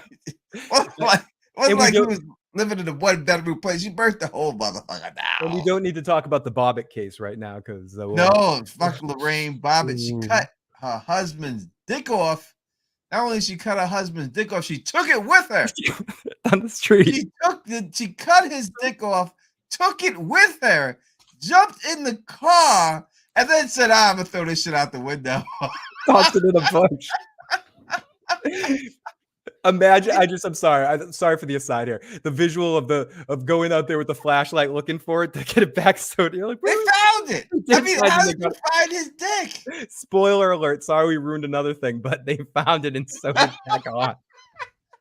Listen, that only thing I can say is that must mean he doesn't have a micro penis. They found that motherfucker. But when you do that shit, what I mean? Then he eventually went to porn. He got like a penis implant and he ended up doing really? Yeah. He became a porno star. He did. I'm not even making this up, Tony. It's anyone makes money. And just to say this, where this connects, that's like Jimmy, Jimmy will make money. And is the end of all of this, Kim becoming a Kim deciding to turn on Jimmy to turn him in and finding him in this situation. If we're going to go with what you were saying in the video and that she's connected to this guy that's out there in the taxi and she's going to find him, could he do something so horrible to her in their breakup in this McGill versus Wexler thing that happens where the two of them, where Jimmy goes full Jimmy, screws her over, Nymeria's her, whatever he does, that she's out there to find him and collect on that reward because he's the last one left. Him and Jesse are the last ones to be able to prosecute for this Walter White situation. That's a pretty huge freaking case right now.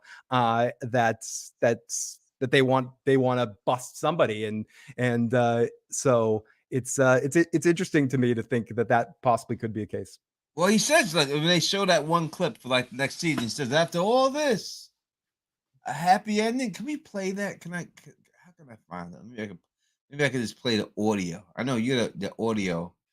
Yeah, I'll get it at let me I gotta find it at some point. But let me take a couple of comments while you look for that right now. Okay. Ryan says final scene's gonna be in a courtroom. I would not doubt the final scene being in a courtroom. As I mentioned this earlier too, it started off court. The whole show has a very much a courtroom kind of vibe to it. So it very easily could be him being busted and then him having to defend himself in a final case of some kind. And part 2 trailer. Thank you, Vincent Harper. Thanks for being the one person that's going to get my random silly reference.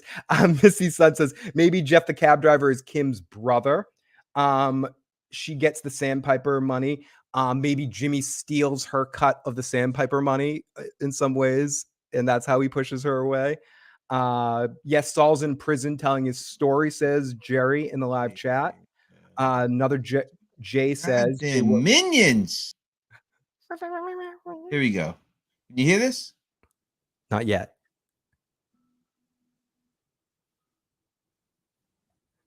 Nothing? Nothing. A little bit, very quiet though.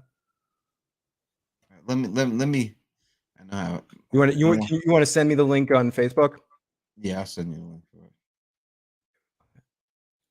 I can definitely do that. That's easy. Because you can hear things in his voice, and I know people saying, "Oh, that's just." The actors that they're told to do inflections for certain scenes and everything else, and I think that we listen to his voice, it's very telling.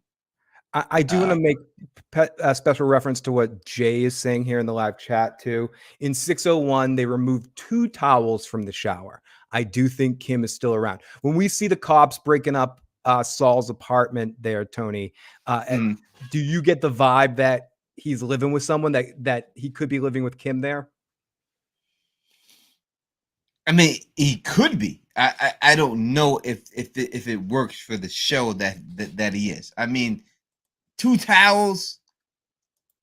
I hear you. I could definitely see if it said his and hers. I'd be obviously too obvious. If one was pink and one was white, it would be obvious too.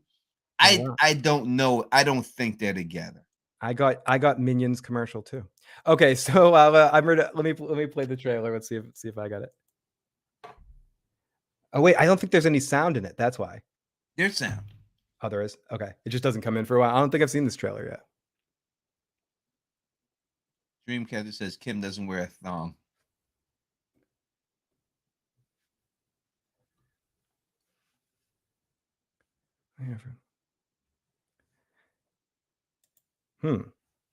Sorry, the audio didn't work for me there either. So let me see if I can figure it out. Sorry, I'll be right back. Phil is going to take care of that and say, "Oh, he just has 2 towels." Listen, he could just have 2 towels. It could go either way. I don't think that he's with her. I don't think it works for the story that during this whole time they've been together.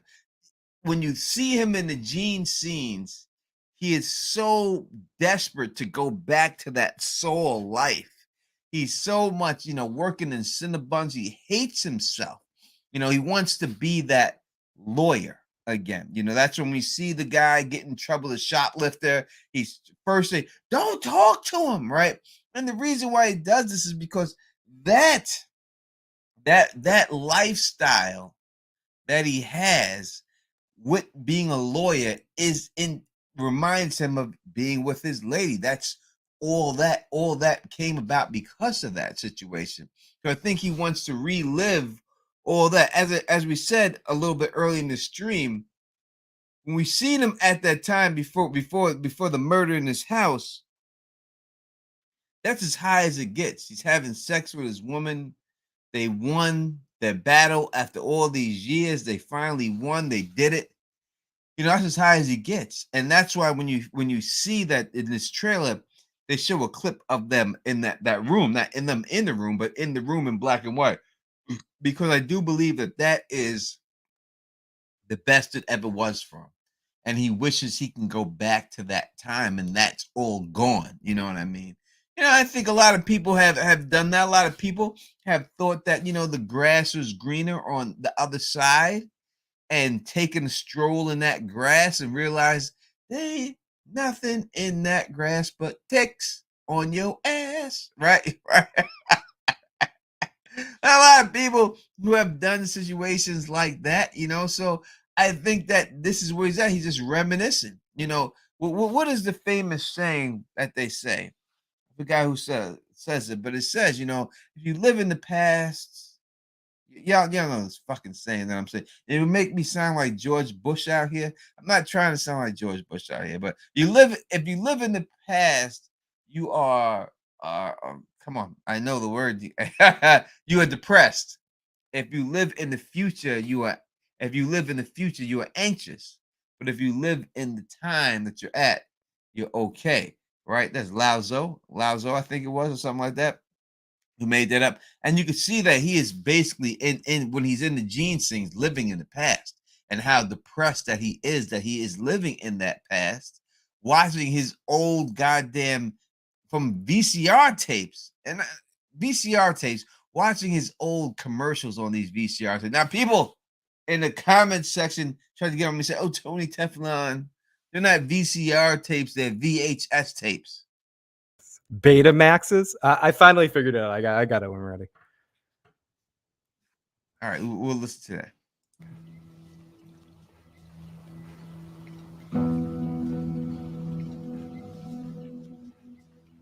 So, after all that, can we stop it right there? Yep. All right. When we listen to what he's saying right here. So, it's a huge pause, and then his voice cracks after all that. On the all that, the voice is cracking at that, right? Can we play that again so they can definitely hear that? happy ending. A happy ending. Sorry. A happy ending. After all that, a happy ending. So when he says that, and Michelle Hayes, the troll, let's pull up her troller's comment. He's not living in the past. He's reminiscing. Silly. I mean, reminiscing is living it. If you watch the show, Michelle Hayes, and you would see that he's almost like breaking down into tears when he's watching that. So yes, he is reminiscing because that means reliving the past, but he is living in the past at that particular time, wishing he can go back to that past. So yes, you're correct, but you're wrong also, right?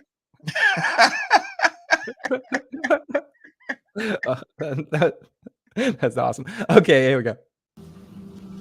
There are only 6 episodes left. Oh, is it just that? Is that the? It's just that. That's all it is. That's all it is. But I mean, so when I hear that, it doesn't sound like it's a happy ending for him. I think he's saying it's a happy ending for somebody else. I do want to, before the comment goes past, I want to put with Jerry. I don't know if you talked about this when I was not here, but Peter Gould said you will look at the Breaking Bad differently after the show is done. What do you guys think he meant by that? So what do you think could happen in this show? I guess just that that's where I think that you're going to see a little bit of Jimmy during the Breaking Bad timeline. And you're going to see that Jimmy had a whole bunch of other stuff going on besides dealing with Walter and Jesse.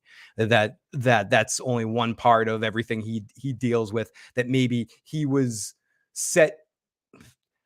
I don't know how to say this, but he was tapping the keg up on Walter and trying to get every last drop he could get out of him because he knew he was going to blow up eventually. And we could see that Jimmy was a little bit more aware of what he was doing, of pushing Walter. I think he's the one that said to Walter originally, you should expand at this point. You need to make more money. He kind of pushed Walter in a couple of directions. He helped him with some of the schemes and some of the putting stuff against Jesse. So you could say that maybe that he means that we view Jimmy as more of an equal participant of nefarious action as Walter through Breaking Bad. But Tony, what do you think? What could I think that he's trying to say that, number one, when we looked at when he came into the show, basically as comedy relief, right? That was the part that he played. He bust jokes, he did this, he did that. But you're going to see why he's acted that way because of what led him to become that point. So you won't look at him the same.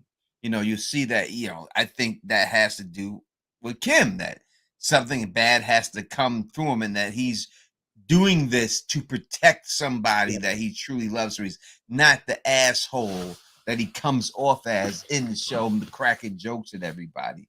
That there's a method to this madness. I think that's what he means. Absolutely. Argoose Baby put a few comments, but really good ones. By the end of these 6 episodes, we'll see why he acts the way he does.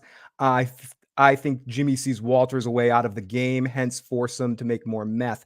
So if we're going into this, we know that, I guess, slight spoiler if you haven't read it, but they've been basically saying it. It's been pretty much confirmed by Aaron Paul, by Peter Gould, by Bryan Cranston. Walter and Jesse will appear at some point. It's not exactly what we expect it to be, and it's going to be I don't know. It is that confirmation that we're going to get some stuff during the Breaking Bad timeline? It has to be, right?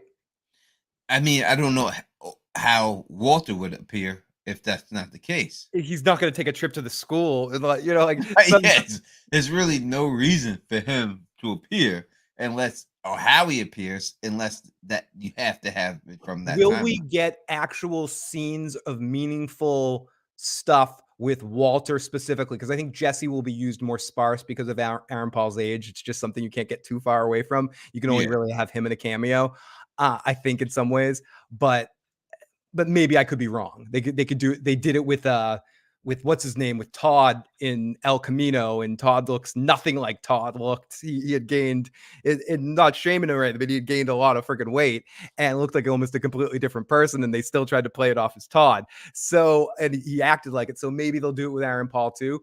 But do you think we're going to get meaningful scenes with Walter White and Saul that we didn't get in Breaking Bad from different perspectives in the Jimmy storyline before the end? Do you think Cranston will actually do something, or it's going to be a glorified cameo? Glorified cameo. Okay. Yeah, I don't think it's going to be something significant. I mean, they are most likely locking it down. This is the end. So I think that he would do it because it's most likely this is the end of the whole Breaking Bad universe. But when I look at what they could do, I don't see them being able to do a lot with it right now. I can't see how they would make it something substantial that does not mess with what happened in Breaking Bad. No, I mean, I think the only interesting things I wouldn't mind seeing is a few more other side scenes of when they were both at the vacuum cleaner salesman's guy's place in the pit together, and like a little bit more. He's not even there. I mean, vacuum cleaner guy's dead, right? No, but you couldn't do that. You'd have to like do interesting cutting and stuff like that and filming like that. But it'd be a gladiator situation. I mean, I would spoil the movie Gladiator. The guy when Maximus gets to Rome, he passed away before the movie came out, so they had to do it. Spoiling that too. We're destroying all entertainment. Spoiling that too, so they had to do an overdub with that.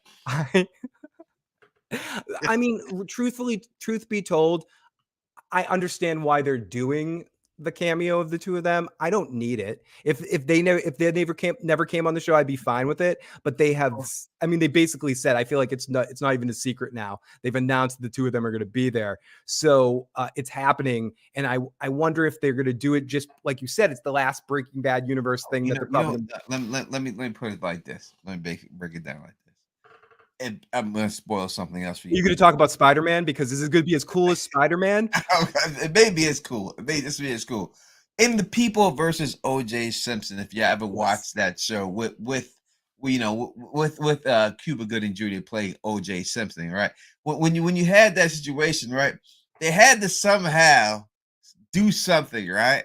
So they changed the story a little bit, and they had him go into, I'm gonna kill yourself in Kim's bedroom. And Rob Kardashian, you're gonna kill yourself in Kim Kardashian's bedroom. When it really happened, it was Khloe's bedroom that he walked in. But you wanted to put Kim in there, and then you had them on the bed cheering, Kardashian, Kardashian. Daddy. These bitches ain't never cheered Kardashian in the goddamn life, right? But you knew at the time that their family was important, and they were part of pop culture. So you put them in there. So it could be a Kardashian type moment with them, because if you had Game of Thrones, House of the Dragon, right, it's too far set back to this timeline. But say it was only 20 years set back, you don't think they'd have Sean Bean just stroll by in the background? Of course they would. Of course they or would. Something like that, just to tie the two things together. So I think that's what they're trying to do. They're trying to tie the two things together. So I don't think it's going to be something huge, but just something to let everyone know that the timelines, that the shows are together. I'm sticking to, even though it might not be right, I'm sticking to the Jesse cameo is going to be, we see him in his rock band playing drums behind a kit, so it's harder to see him look younger or older. And Walter, I think we're going to see Walter walk into Saul's office at one point in time. Like, we're going to see his head from behind and then fade it around and have him talking to him for a second and just do a little quick, hey, and then pass it off. I don't think it's going to be too much, or maybe it'll be a one scene like we got in El Camino, where we get one substantial scene of some sort with Walter and Saul having some discussion about why Walter did what he did at the end, like, again, in that situation where we flash them into jail and Walt's all angry, and it helps push Jimmy's head into a certain direction, that it's some sort of sizable scene. But realistically speaking, I don't need them to be anything. I don't even need them in the show. I get why they want to be on it or why they want to have them on it. It's the last thing they're going to do in this world, and they want to make sure everyone has a place in it at some point. So I get it. Yeah, so I think more.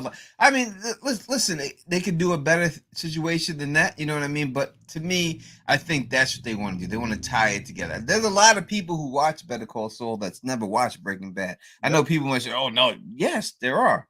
There are a lot of people who watch Frasier that's never watched Cheers. There's a lot of people that watch The Jeffersons that never watched All in the Family.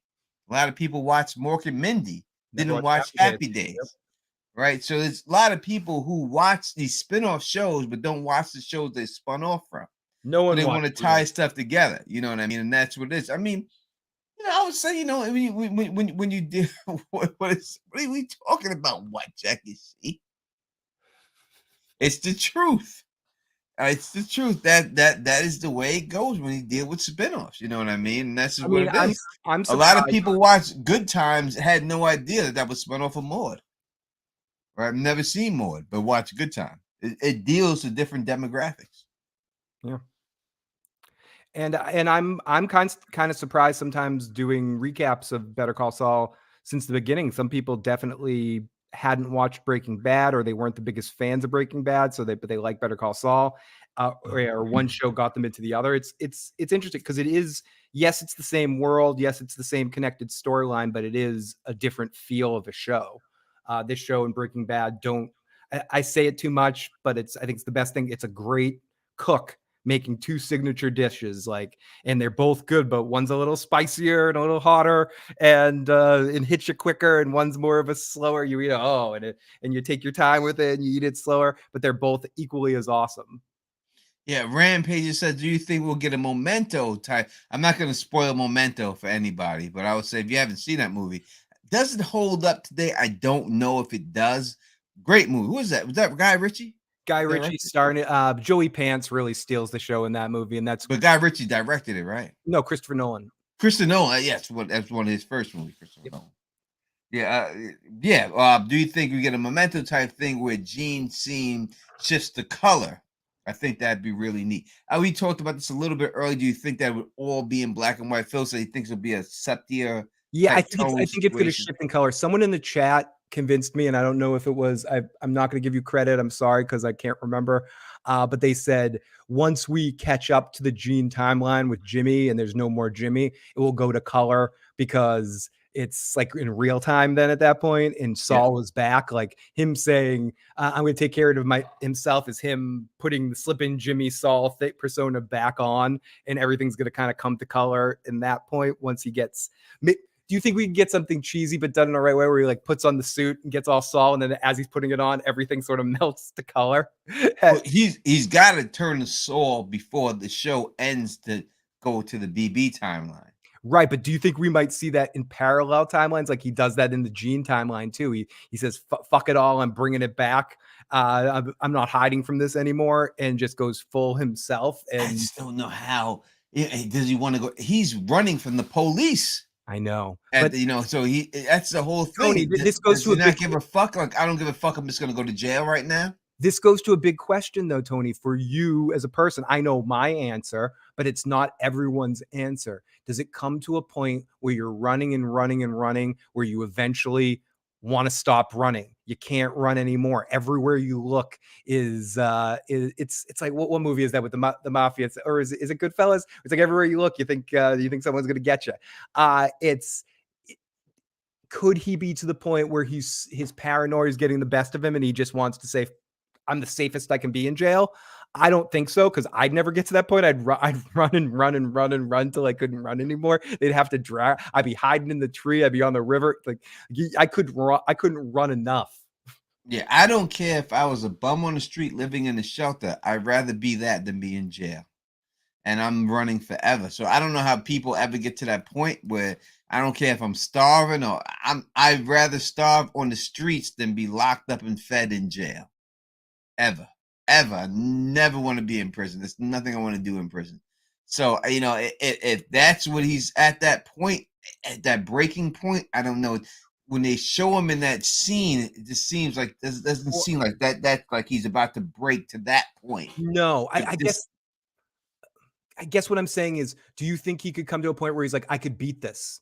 I could go back. I could testify against them. I could go up against them and myself and say that I was just, a victim of Walter White. I could prove this to myself. I could prove it. I could get a short sentence. Do you think he could talk himself into, with pride and ego, that he wants to just come back and say fuck this? I don't think so. I agree with you, but do you think that's a possibility? Sterling's saying, is it going to be like Walter going full Heisenberg in the final BB episodes? He's going to go full Saul, at the end, and just go straight Saul, and this no matter whatever the case, I'm talking my way out of this shit. Yeah, yes, he could do that. It could revert to him going back to that one last time, like, fuck it, I'm just gonna put the suit on. I'm coming out to this motherfucking mall. I'm fucking so good. I'm gonna go do a dance and everything else, and I'm gonna beat you, fucking guy. But we don't, in court. What's he running for in court? You know what I mean? What's he being charged with that he has to run away that foul to that point? Did he really think he could beat that rat to that thing? Yeah. Accessory for murder, accessory for mass distribution of a controlled substance, accessory for multiple murders. Hank, he'd be charged in association with all the murders that Walter was responsible for, all the meth distribution since Walter's gone, not to mention all the other stuff. Kind of conspiracy he'll get charged with. He'll get charged with money laundering. It's a lot. It's a lot. It's a lot. Do you really? Do you think he could be that? Thank you, Hugh. Hugh was obviously very entertaining. We try to be entertaining on this channel. That's the whole thing. That's what we try to do here. I make no promises, but Tony's always entertaining. Try to be as entertaining as it possibly can be. So as Missy's son says, beautiful name, Missy's son. Yeah, could Saul win his own case? Could that be a way that it ends? Could Gene? I guess we should start calling Gene for not separation. Could Gene turn into Saul and come back and win his own case. Ted Bundy tried. It didn't work for him. You know what I mean? And I remember the judge said to him, if a different time, different place, I would love for you to practice in front of me, but we're on the wrong time. And I think it's a different situation. I don't know if he that arrogant that he really believes he can come in there and win this case. And is Kim gonna come and defend him? She's always been there all the time. Is she gonna join him in this journey to get him off, become a part of his legal team, come to the rescue? I just don't see it ending well. I don't know. I don't see it ending well for him where, you can end it that the trial starts and you never know what happens.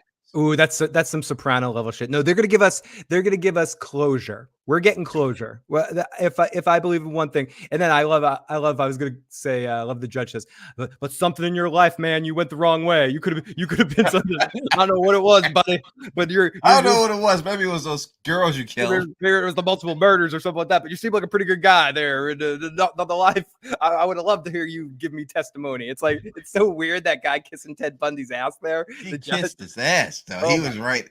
Right. That's the Bundy, I guess, effect. You know what I mean? That he had on Jimmy have a similar, less nefarious, because he's not out there murdering co-eds and stuff.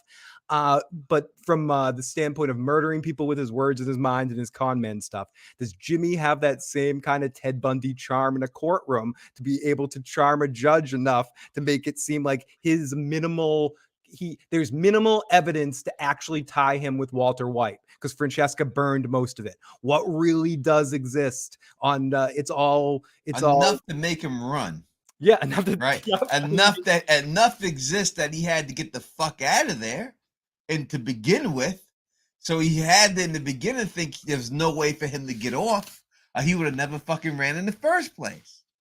So the fact that he ran he must think that he can't beat it. But does this the whole Jeff situation make him say, hey, I got fuck this. I'm Saul Goodman. I'm gonna win this shit, Yeah, I can't. And I mean, it goes to, we've also seen in that Gene timeline how paranoid he's been, watching everyone around him. They introduced Dustin says, and they introduced Walt as a teacher who Lalo runs into while hiding out. He makes conversation with him, insisting on sharing a smoke, and that winds up kicking out what gets Walter sick. It's all because of Lalo Salamanca. I think that's horrible, and you might be onto something. Thank you, Jackie C. Dustin, that's horrible. Has anyone said that Gus keeps Lalo almost like a captive? Could Gus, we'll talk about this more in the Lalo scene, but that's an interesting one, Connie. Could Gus go all Varys with his attacker with Lalo and not actually kill him, but trap him in the wall like Luke Perry on Oz? Again, I'm just a ridiculous spoiler. Like when they seal him in the wall of the thing alive, of the underground lab, and then he goes and visits him for months until Lalo suffocates or dies of hunger or whatever. Thirst would be first. He leaves him some water, so he just dies of hunger.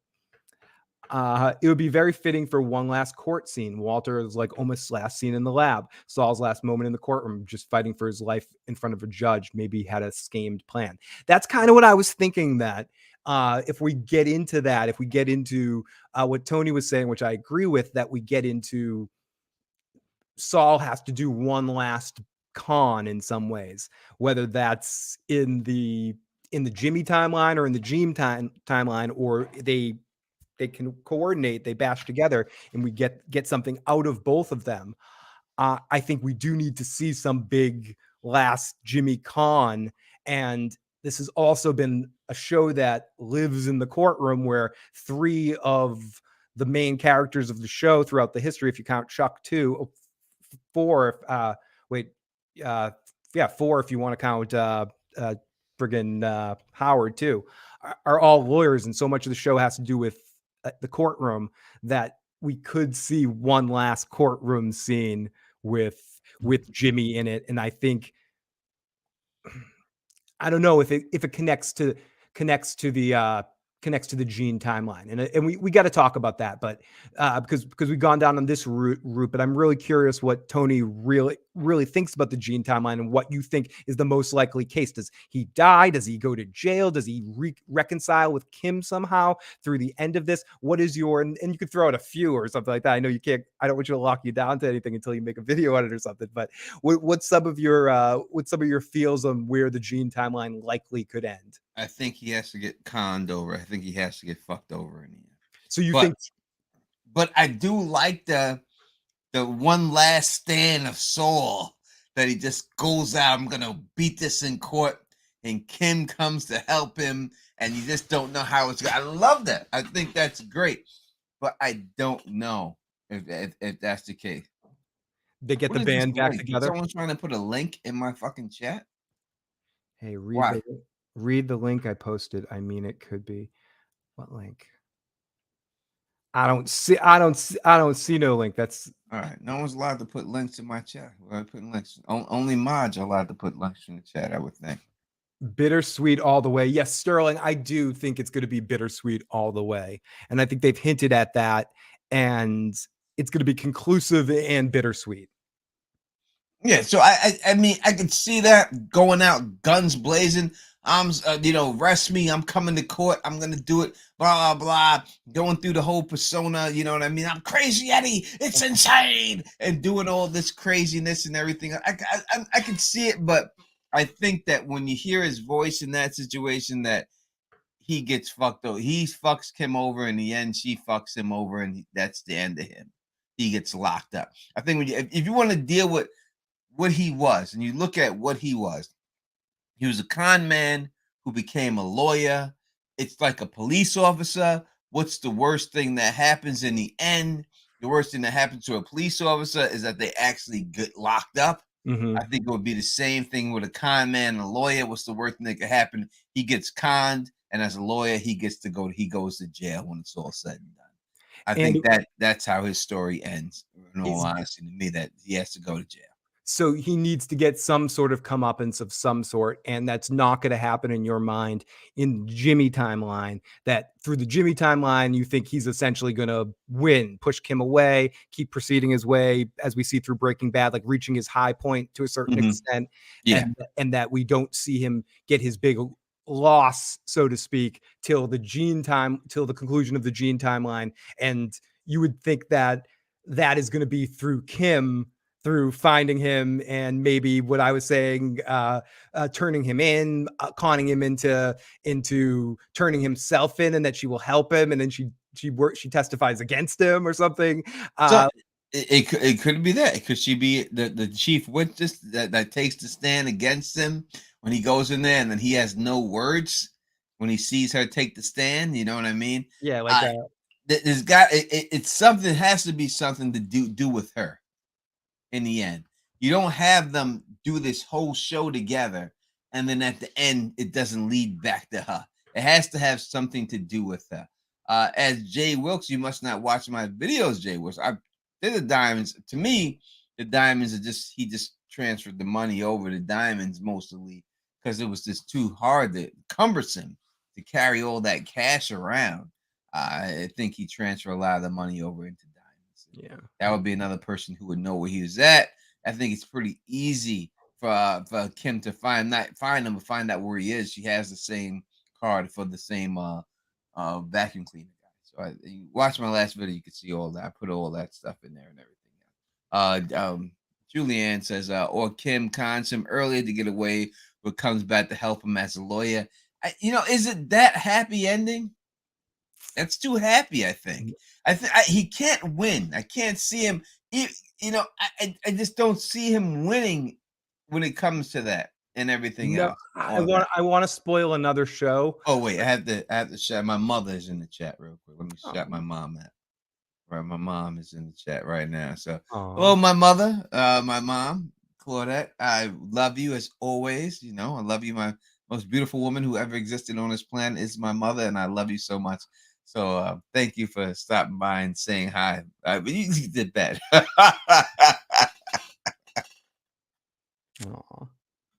So Don't say anything bad now. My mother's here. Y'all I know. I know. I gotta watch my mouth. Yeah, it's be nice. No, I think the Sandpiper settlement gets converted to diamonds, or at least part of the settlement says that Kim cons him earlier, but gets away and comes back to help him as a lawyer. Okay, no, yeah, what you were saying about a happy ending, I agree with you. I don't think this is a happy ending. I think this is it might be an exciting ending. I think it's going to be exciting, and I think it might be funny. And that's where I think I go into that comparison about the different types of foods and what you get in the end of it. One's going to be a cool dessert, one's a spicy meal. I think this show is going to be a little bit more of a cool, fun, bittersweet, sort of fucked up, well, I did it, messed up kind of ending that really pushes that kind of envelope. Whereas Breaking Bad was more a show about cartels and drugs and hard action, so it ended with bullets. This is a show that's going to end with something a little bit different, but still with the same kind of satisfied outcome. And I think that might come through humor, and that might come, and it's going to come through bittersweet character stuff. We have to be a little bit humorous because that's what the show. We're gonna do Dustin's thing that he tried to put the link in here for his Reddit post, but you're not allowed to do that. But we'll say what he wants to say because he did take the time to join us here, and we do appreciate you joining us here. But we just don't support the Reddit community like that. If you just want to post something, that's fine. It says, but yeah, from what I've read, it sounds because I don't know if they're spoiling shit. If they got, that's the only reason I'm fucking with Reddit. But it sounds like Kim is gonna die by Mike because she's a witness to Lalo's murder. I don't think we see Saul we see in Breaking Bad and the way he acts towards Mike if he had anything to do with the love of his life's murder. Yeah, he works better with Mike. He becomes Mike's go-to. Yeah. So how does him and Mike overcome that situation where he's that happy-go-lucky guy if he killed the love of his life? So for that reason, I just don't see that being legitimate. Not that it doesn't sound good, but it doesn't sound good. Not that I think you're wrong, but I think you're wrong. Not you personally. That just doesn't. It wouldn't fit with their storyline. You can't kill somebody's love of their life. You know what I mean? And everything else, and that's it. Now, it said Mike. Dustin said Mike covers it up by blaming Nacho since Saul doesn't know that he's dead. I don't know if that's Kim's end. The only Kim connection I could think that could happen with Kim and Mike is that when Kim gets away from this situation, she finds a way to tell Mike that Lalo is back and that she saw him and this is what his plan is to help set him up. I don't think she's going to be directly responsible. I don't think Mike's going to take her out or Gus is going to want to take her out for this.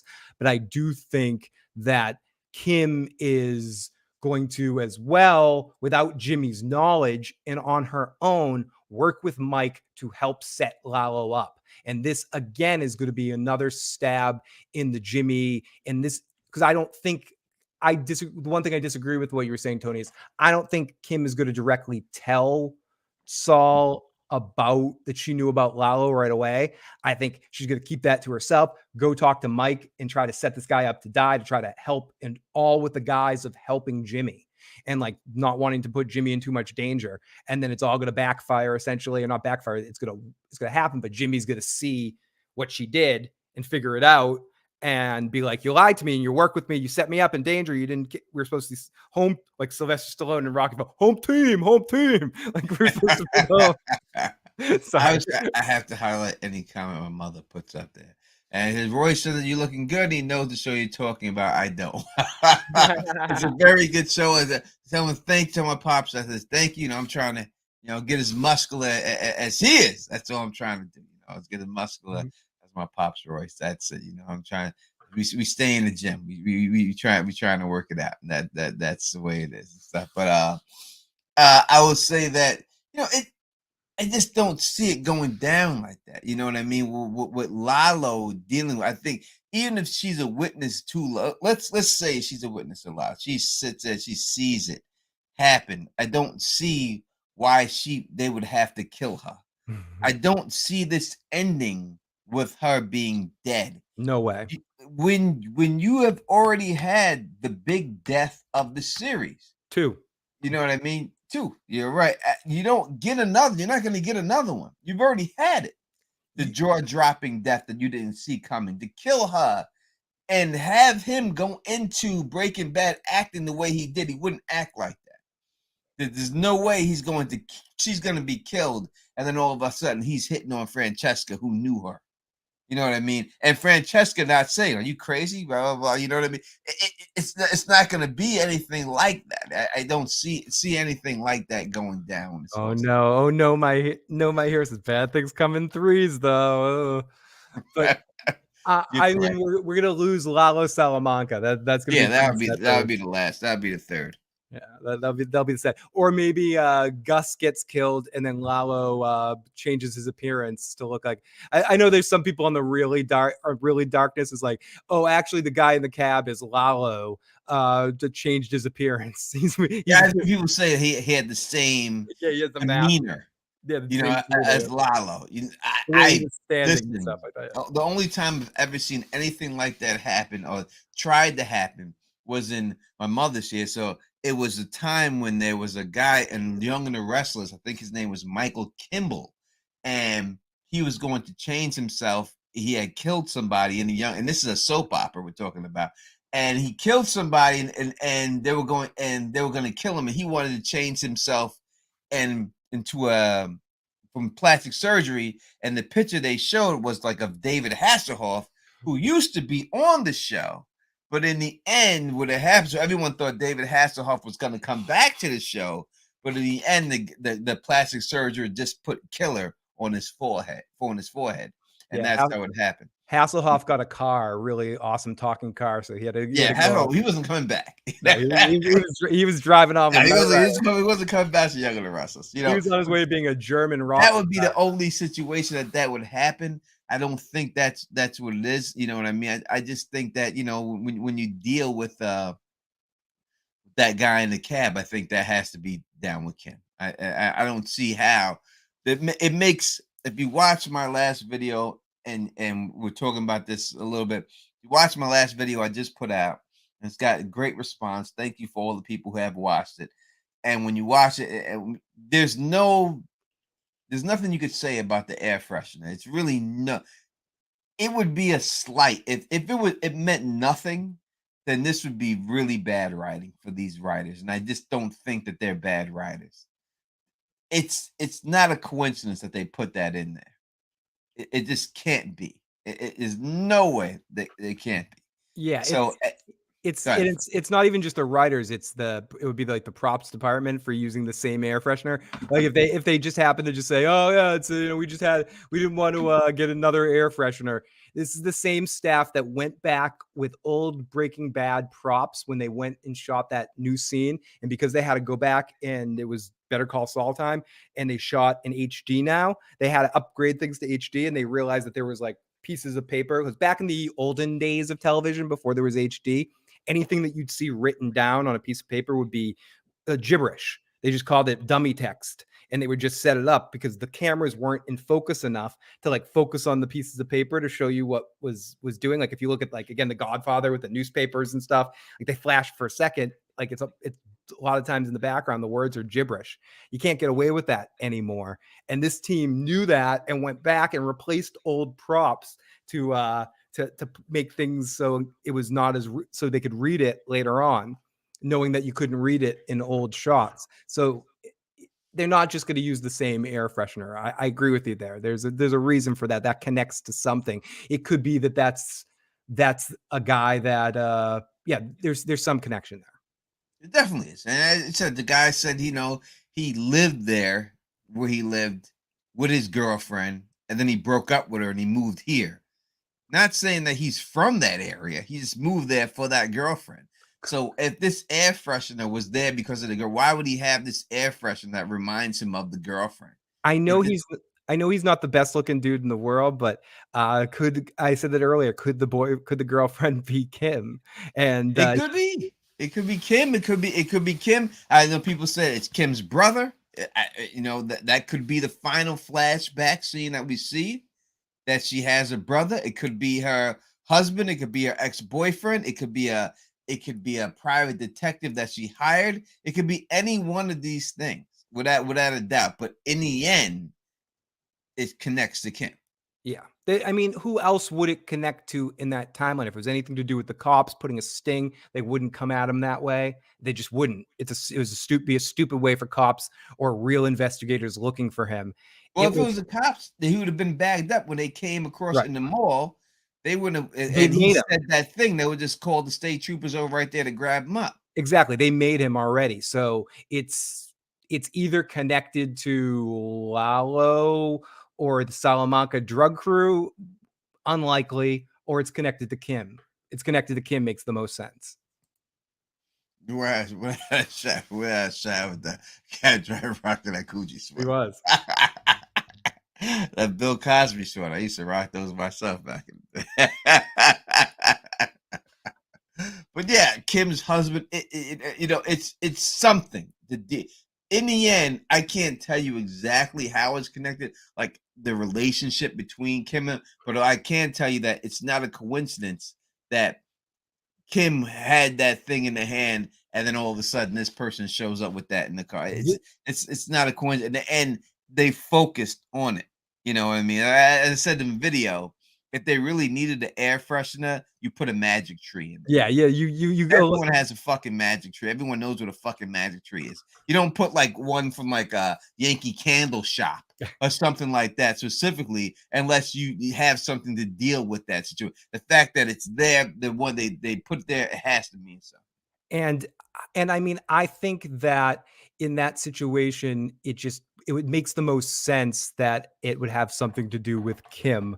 It doesn't make a lot of sense for any other character to be associated with Saul in that situation. And the way that the guy approaches her, my mindset right now is thinking that this guy is someone that Kim helps out of a court situation. She gets him off on a big crime, or because we know that Kim is theoretically going to keep helping people even after Jimmy disappears. And this guy is returning a favor for Kim, and is coming in like, this guy has a certain set of skills, and she helped him out of a case, and she's always going to like work that line where she's defending somebody that might be able to help her do something. Mm-hmm. And she knows that this guy is really good. This guy has worked as a bail bondsman or something. Like this guy's like dog the bounty hunter or some shit like that. And she uses him to kind of try to hunt down Jimmy. All right, so Jerry M is saying the writers are throwing us off with the air freshener. Remember that jobs are confused. Yep. How many people actually picked up on the air freshener? So I would say if they were going to throw you off on something, it'd be something that everybody picked up on. Not everybody picked up, from what I've seen. Not a lot of people picked up on this air freshener situation. So if you're going to throw somebody off, you want to throw somebody off on something that people are going to actually pick up on. The fact that not a lot of people picked up on it, from what I've seen, I don't think that that's what they were doing. Yeah. I mean, I think it was subtle enough that I think it. I mean, you can't have a guy step on a piece of gum and say, oh, it's the same Hubba Bubba gum. You know what I mean? No one knows that shit. You have to pick up on this shit. It has to be something that, that everyone would catch. And I don't think that everybody, you know what I mean, caught that. So I don't think that would be that for them to throw people off. They would do something else. But like the top of the bottle thing, that's sharp. Everyone picked up on that. That would be something they would be throwing something off on. And Kim will con Gene a revenge. That's kind of what Tony's hinting at. That's that he's got to face some big loss, of course. And as much as Walter wins in the end and he reaches a big high, you don't get much of a show if Walter just wins every situation. We've got to see a big loss of some kind. And as Tony's mentioned a couple times, this is a show about con people, about people manipulating people. And that's how he's going to get his big L. No doubt about it. See, I'm not going to comment on Obi-Wan. I'm just going to say the actor is not as young as he used to be. He's not as young as he used to be, and it just is what it is. I'm still watching it anyway. I'm just gonna watch it just for nostalgia reasons and stuff, So it is what it is. But yeah, I mean, it's pretty obvious what they're doing with that. They're trying to copy the Mandalorian mindset. You get a little cute little thing with an older exact same fucking show with just Leia. I mean, this is instead of baby Yoda, we got baby. You got baby Leia. You got baby Leia. It's the exact same. And you know what, Tony? She's not even as plausible. Like, I believe baby Yoda doing the things. Like, no, because when she's running, like no one can catch her. Like she's running, no one can catch her. Like, she's like you're a grown ass man. You should be able just to grab her. And Tony, they make it look like these guys, like with Flea and his crew, are like running at full speed, and they just show this little girl. Preston said this in a stream. I'll give Preston full credit. He's like, she's dawdling. She's like his little like toddler, like dawdling, like dawdle running, and everyone's like, we see these guys like running at her full speed, and she's like, running, and then she slides underneath like little tree branches that they could easily hop over. Dude, it looks, and they can't go anywhere because it looks terrible. It's terrible. It is. I'm not gonna say. Maybe one day they'll sponsor me. I think we talked too much about it already, but no, it's come on. All right. Let's go back to. We're gonna wrap this up right now. We've been on here for over 2 hours. We try to keep it to 2 hours and everything else, and all that good stuff and everything else. But it isn't a good show. But yeah. So in the end, let's talk about Jimmy. Let's figure this out. How does it end for him? Like, what's the last thing you're going to see of him? What do you think happens? I mean, I don't think, I've said this a couple of times tonight, I don't think it ends with him dying. Does it end with him? Does it end with him like Michael Corleone at the end of The Godfather, sitting there with his mountain of pain that he caused everyone, winning in the end, but ultimately being alone because of everyone he's pushed away out of his life? Does it end with him and Kim together? Or does it end with him behind bars or something I'm not mentioning? Tony, I wish I had a concrete answer for you, but where do I think it ends with Gene? Do you mean like all in all, like the last? Yeah, Gene. Let's go, Gene. The final scene, Gene. I think he ends up in jail. I'm gonna go with you 100% that he ends up in jail. He ends up in jail. He has to end up in jail. Like, I don't know, but like if you ask me, like that's the gun to the head right there. I'm trying, like I always think like that gun to the head. What am I gonna say? I'm putting all my money. I have to bet on one thing. I'd say I bet on jail. He's in jail. I agree. When you have a lawyer or a cop and you have to flip the script on it, I think the worst thing that happens to that person when they're doing dirty is that they have to end up where they put people, right, in the end. And I think that's what has to happen here. I mean, even when you look at this last real life crime of this woman who broke out this 6'9" inmate, how did she think that she could travel with a 6'9" motherfucker, guy as big as Andre the Giant almost, and no one's gonna notice you? I don't know. I don't know. I don't know what you were thinking, girl. But when she did, she killed herself because she could not go back to the jail that she broke him out of, because that's where she was going to be. And she had to kill herself because of it. You know what I mean? Listen, what were you thinking? I mean, if you're going to break out a 5'8" motherfucker, right? Go with someone 5'8". Don't go with John. Go with no 6'9" motherfucker. Tom Tiny Lester's walking out with you, and like you're walking out with Big John Stud. Yeah, you can't go with no 6'9" motherfucker. What were you thinking, girl? I mean, you can fall in love with a lot of people, but try to fall in love with someone who has adequate size that's not going to stand out in the crowd. I know a whole thing was, I'm going to push him around and I'm pushing him in a wheelchair to make it look like he's short. Motherfucker's knees come up to his motherfucking chin. Ain't no one going to fall for that shit. What were you thinking? What were you thinking? What were you thinking? I'm sorry. No, that's amazing. Missy Sun says Saul would make a great jailhouse attorney. What if it's Carol Funk? I haven't seen Carol Funk in a long time. I love Medical. You should have been here the whole time we're reviewing this, Carol Funk. Like, you ain't been there if you love it so much. You don't love us. That's what he's trying to say. All right. If anyone has any final questions or anything for us right now, we'll do this 5 minutes and we're out of here. Go in Q&A, put it in there. And even if it doesn't have to do with this or, anything dealing with the series or anything, just let us know and everything else. Then there's Phil is covering The Boys. If you're into The Boys, definitely check out Phil the Issues Guy's channel. He's covering The Boys. What do you think about this season so far, Phil? First 3 episodes. I haven't watched tonight's episode. That actually drops tomorrow, but it's on tonight. When I get off here, I'm going to go watch it. But the first 3 episodes are sick, twisted, amazing. The Boys, if you like the first 2 seasons, it's hard for me to imagine you wouldn't like this season of The Boys. It's still as over the top, uncomfortably. Like, they do something in the first 15 minutes of the first episode back of this season that makes sure if you're at all squeamish, you can turn the shit off, because it's the most uncomfortable thing I've seen since I was young and had to go to the doctor's office. It was really freaking gross, Tony. And if you haven't watched it yet, I might advise you against. I haven't watched it yet. I'm gonna watch this. I might advise you from watching that, but watching that first episode. Hold on, but be careful. Don't eat anything while you're watching it, Tony. First 15 minutes. If y'all can't, if y'all do me a favor in this chat right now, if y'all down with the Don Tony Teflon, give a shout out to my mother. She's in the chat right now. Claudette Steffens, my father, Roy Steffens, up in there.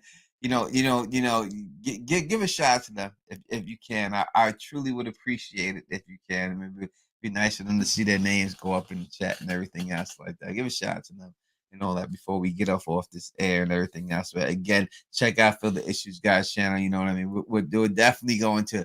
He's covering that. And again, let me say it as always: when Better Call Saul comes back on, as soon as the episodes end, when it's over, as soon as you're done, and it's when you're right with thoughts, you know what I mean? What you got to do is hit Phil the Issues Guys channel up, because he's going to be right there, Tony, giving you all the good stuff right there and everything else. Hopefully, we'll like have that. Tony over there in a couple of the episodes as well. Oh yeah, without a shout out that. And listen, Eddie gave me a shout out. Thank you so much, Eddie. I truly appreciate that. Eddie Spaghetti, good name. Eddie Spaghetti, I truly appreciate that. Eddie Spaghetti, I truly do.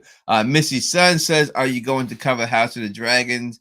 Yeah, we'll cover House of the Dragon. There's no doubt about it. You know what I mean? We'll definitely cover House of the Dragon. We'll be doing. Listen, let's be real about this whole situation. I'm going to say this, and this is the truth. If you look at the Game of Thrones, the pregame show for Game of Thrones, it was me, the Don Tony Teflon, who created that. Meaning that no one did a pregame show, no one did a stream before Game of Thrones came on, but me. I was the first one to do. I thought of that concept. I'm the one who did it. Now you see a whole bunch of people doing pregame shows for House of the Dragon and everything else. That was me. I'm the one who created that stuff. So yes, we'll definitely be on for the pregame show. We'll be back doing that and everything else. Someone's already live right now in preparation for it. I think someone's. There's a couple, of course they are. Of course they are. They want to be first. But know that is the case. And if you don't know the history of the Don Tony Teflon, you know the deal. I am me, the Don Tony Teflon, right here. The first person with James Johnson, T-Baby, the rest of the small council, Mace the Pain, LaDonna Sargent, the first person to ever stream about Game of Thrones on YouTube and do a live stream about it. That was us. We did that. We were the first people. And not History of Westeros. They didn't do that at all at that time. They didn't even cover Game of Thrones at the beginning when they first started at all. We the first one. We were the first ones who did that. And now, so when you see all these streams of people doing Game of Thrones streams, know that we are the originators of this whole situation. You know what I mean? We are the ones who did that. Look at my mother. Look at my man right here. Gave a shout out from Sweden to my mother right out here. Stefan's family. Hello from Sweden, all the way from Sweden. Thank you so much. I truly appreciate that. You know what I mean? Truly appreciate all that.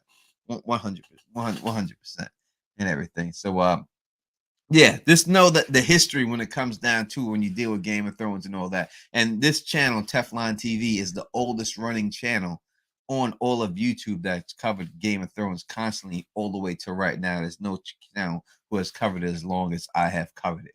And that's just facts. All right, so that is so fast. So yeah, we'll be back here when we House of the Dragon doing our thing. and everything. And I will say this, that I was in contact with LML, Lucifer Means Lightbringer, and I do believe that I'll be on his channel a little bit. I'll be on his channel. Probably in like a week or a week after that, something like that. I'll be on his channel. I'm talking House of the Dragon with him, and he'll tell you that when he got his start, who was the person that put him on YouTube and put him on there and everything else. He would let you know that it was a Don Tony Teflon, and invited him on the channel and everything. But he used to have like a podcast with me, him, Quinn, and Gray Area. That was a very, very, very, very testy podcast, but I still think it's gotten more views on our podcast when we did it all together than any other thing that any other podcast Gray Area's ever posted about was the one we did it together. That was a great time back in the day and everything else and all that good stuff and all that. And I appreciate everybody out here, putting all the comments and my mother and everything else out there. Truly appreciate it. So that Missy son, I will be watching for sure. I love how you enter each other chat. Tony Teflon. Me and Phil got that. We got that right there. You know what I mean? And that's the difference in between us and everything else. But are we gonna get out of here, Phil? Before we go, what is the next stuff dropping on your channel and everything else before we get up out of here? I should have the boys review out tomorrow afternoon. I'm gonna watch the episode tonight and maybe record my audio for the review right afterwards or record it early tomorrow. So I should have that video out by the end of tomorrow or Saturday at the latest. And that's it. And then Joe and I might do a stream on Sunday. I have to see if there's a game that night. I'm not sure. The game's been getting in the way of my streams. They've been late night. So I think for the next couple of nights I'll be holding my breath that you got this. I told you I told you from the jump you got it. And I hate the Celtics, but I told you the deal from the jump that you got this series. It's a done deal. It's already over. It's representing the East. At this point, I'd root for the Knicks too if you're in this situation. But yeah, so next things are the boys right now that I'm covering, and Better Call Saul when that's coming back over on the channel. Also, I don't know what the hell I'm going to do with Westworld. It's coming back this month too. I don't know if I'm going to talk about it yet, but it's there. It's coming. You probably have to do Westworld. I mean, I've talked about it since the first episode, and I've talked about every episode, but I'm not excited about it, which I'm more excited to see Aaron Paul show up on Better Call Saul than I am to see him show up on Westworld season 4, but we'll see about it. It's coming back this month too, and I also have some stuff I want to do with Stranger Things coming up soon too, with the hype for these final 2 episodes. I really enjoyed this season of Stranger Things. It was good, Stranger Things, and people asking me to do Stranger Things. Yeah, maybe we'll do a podcast on that. Maybe we're on that. All right, if you like the way to do this, please thumbs up this spread this across the realm, and as always, you know what you got to do, right? That is subscribe. And until next time, you know who it is. Peace and stay sexy.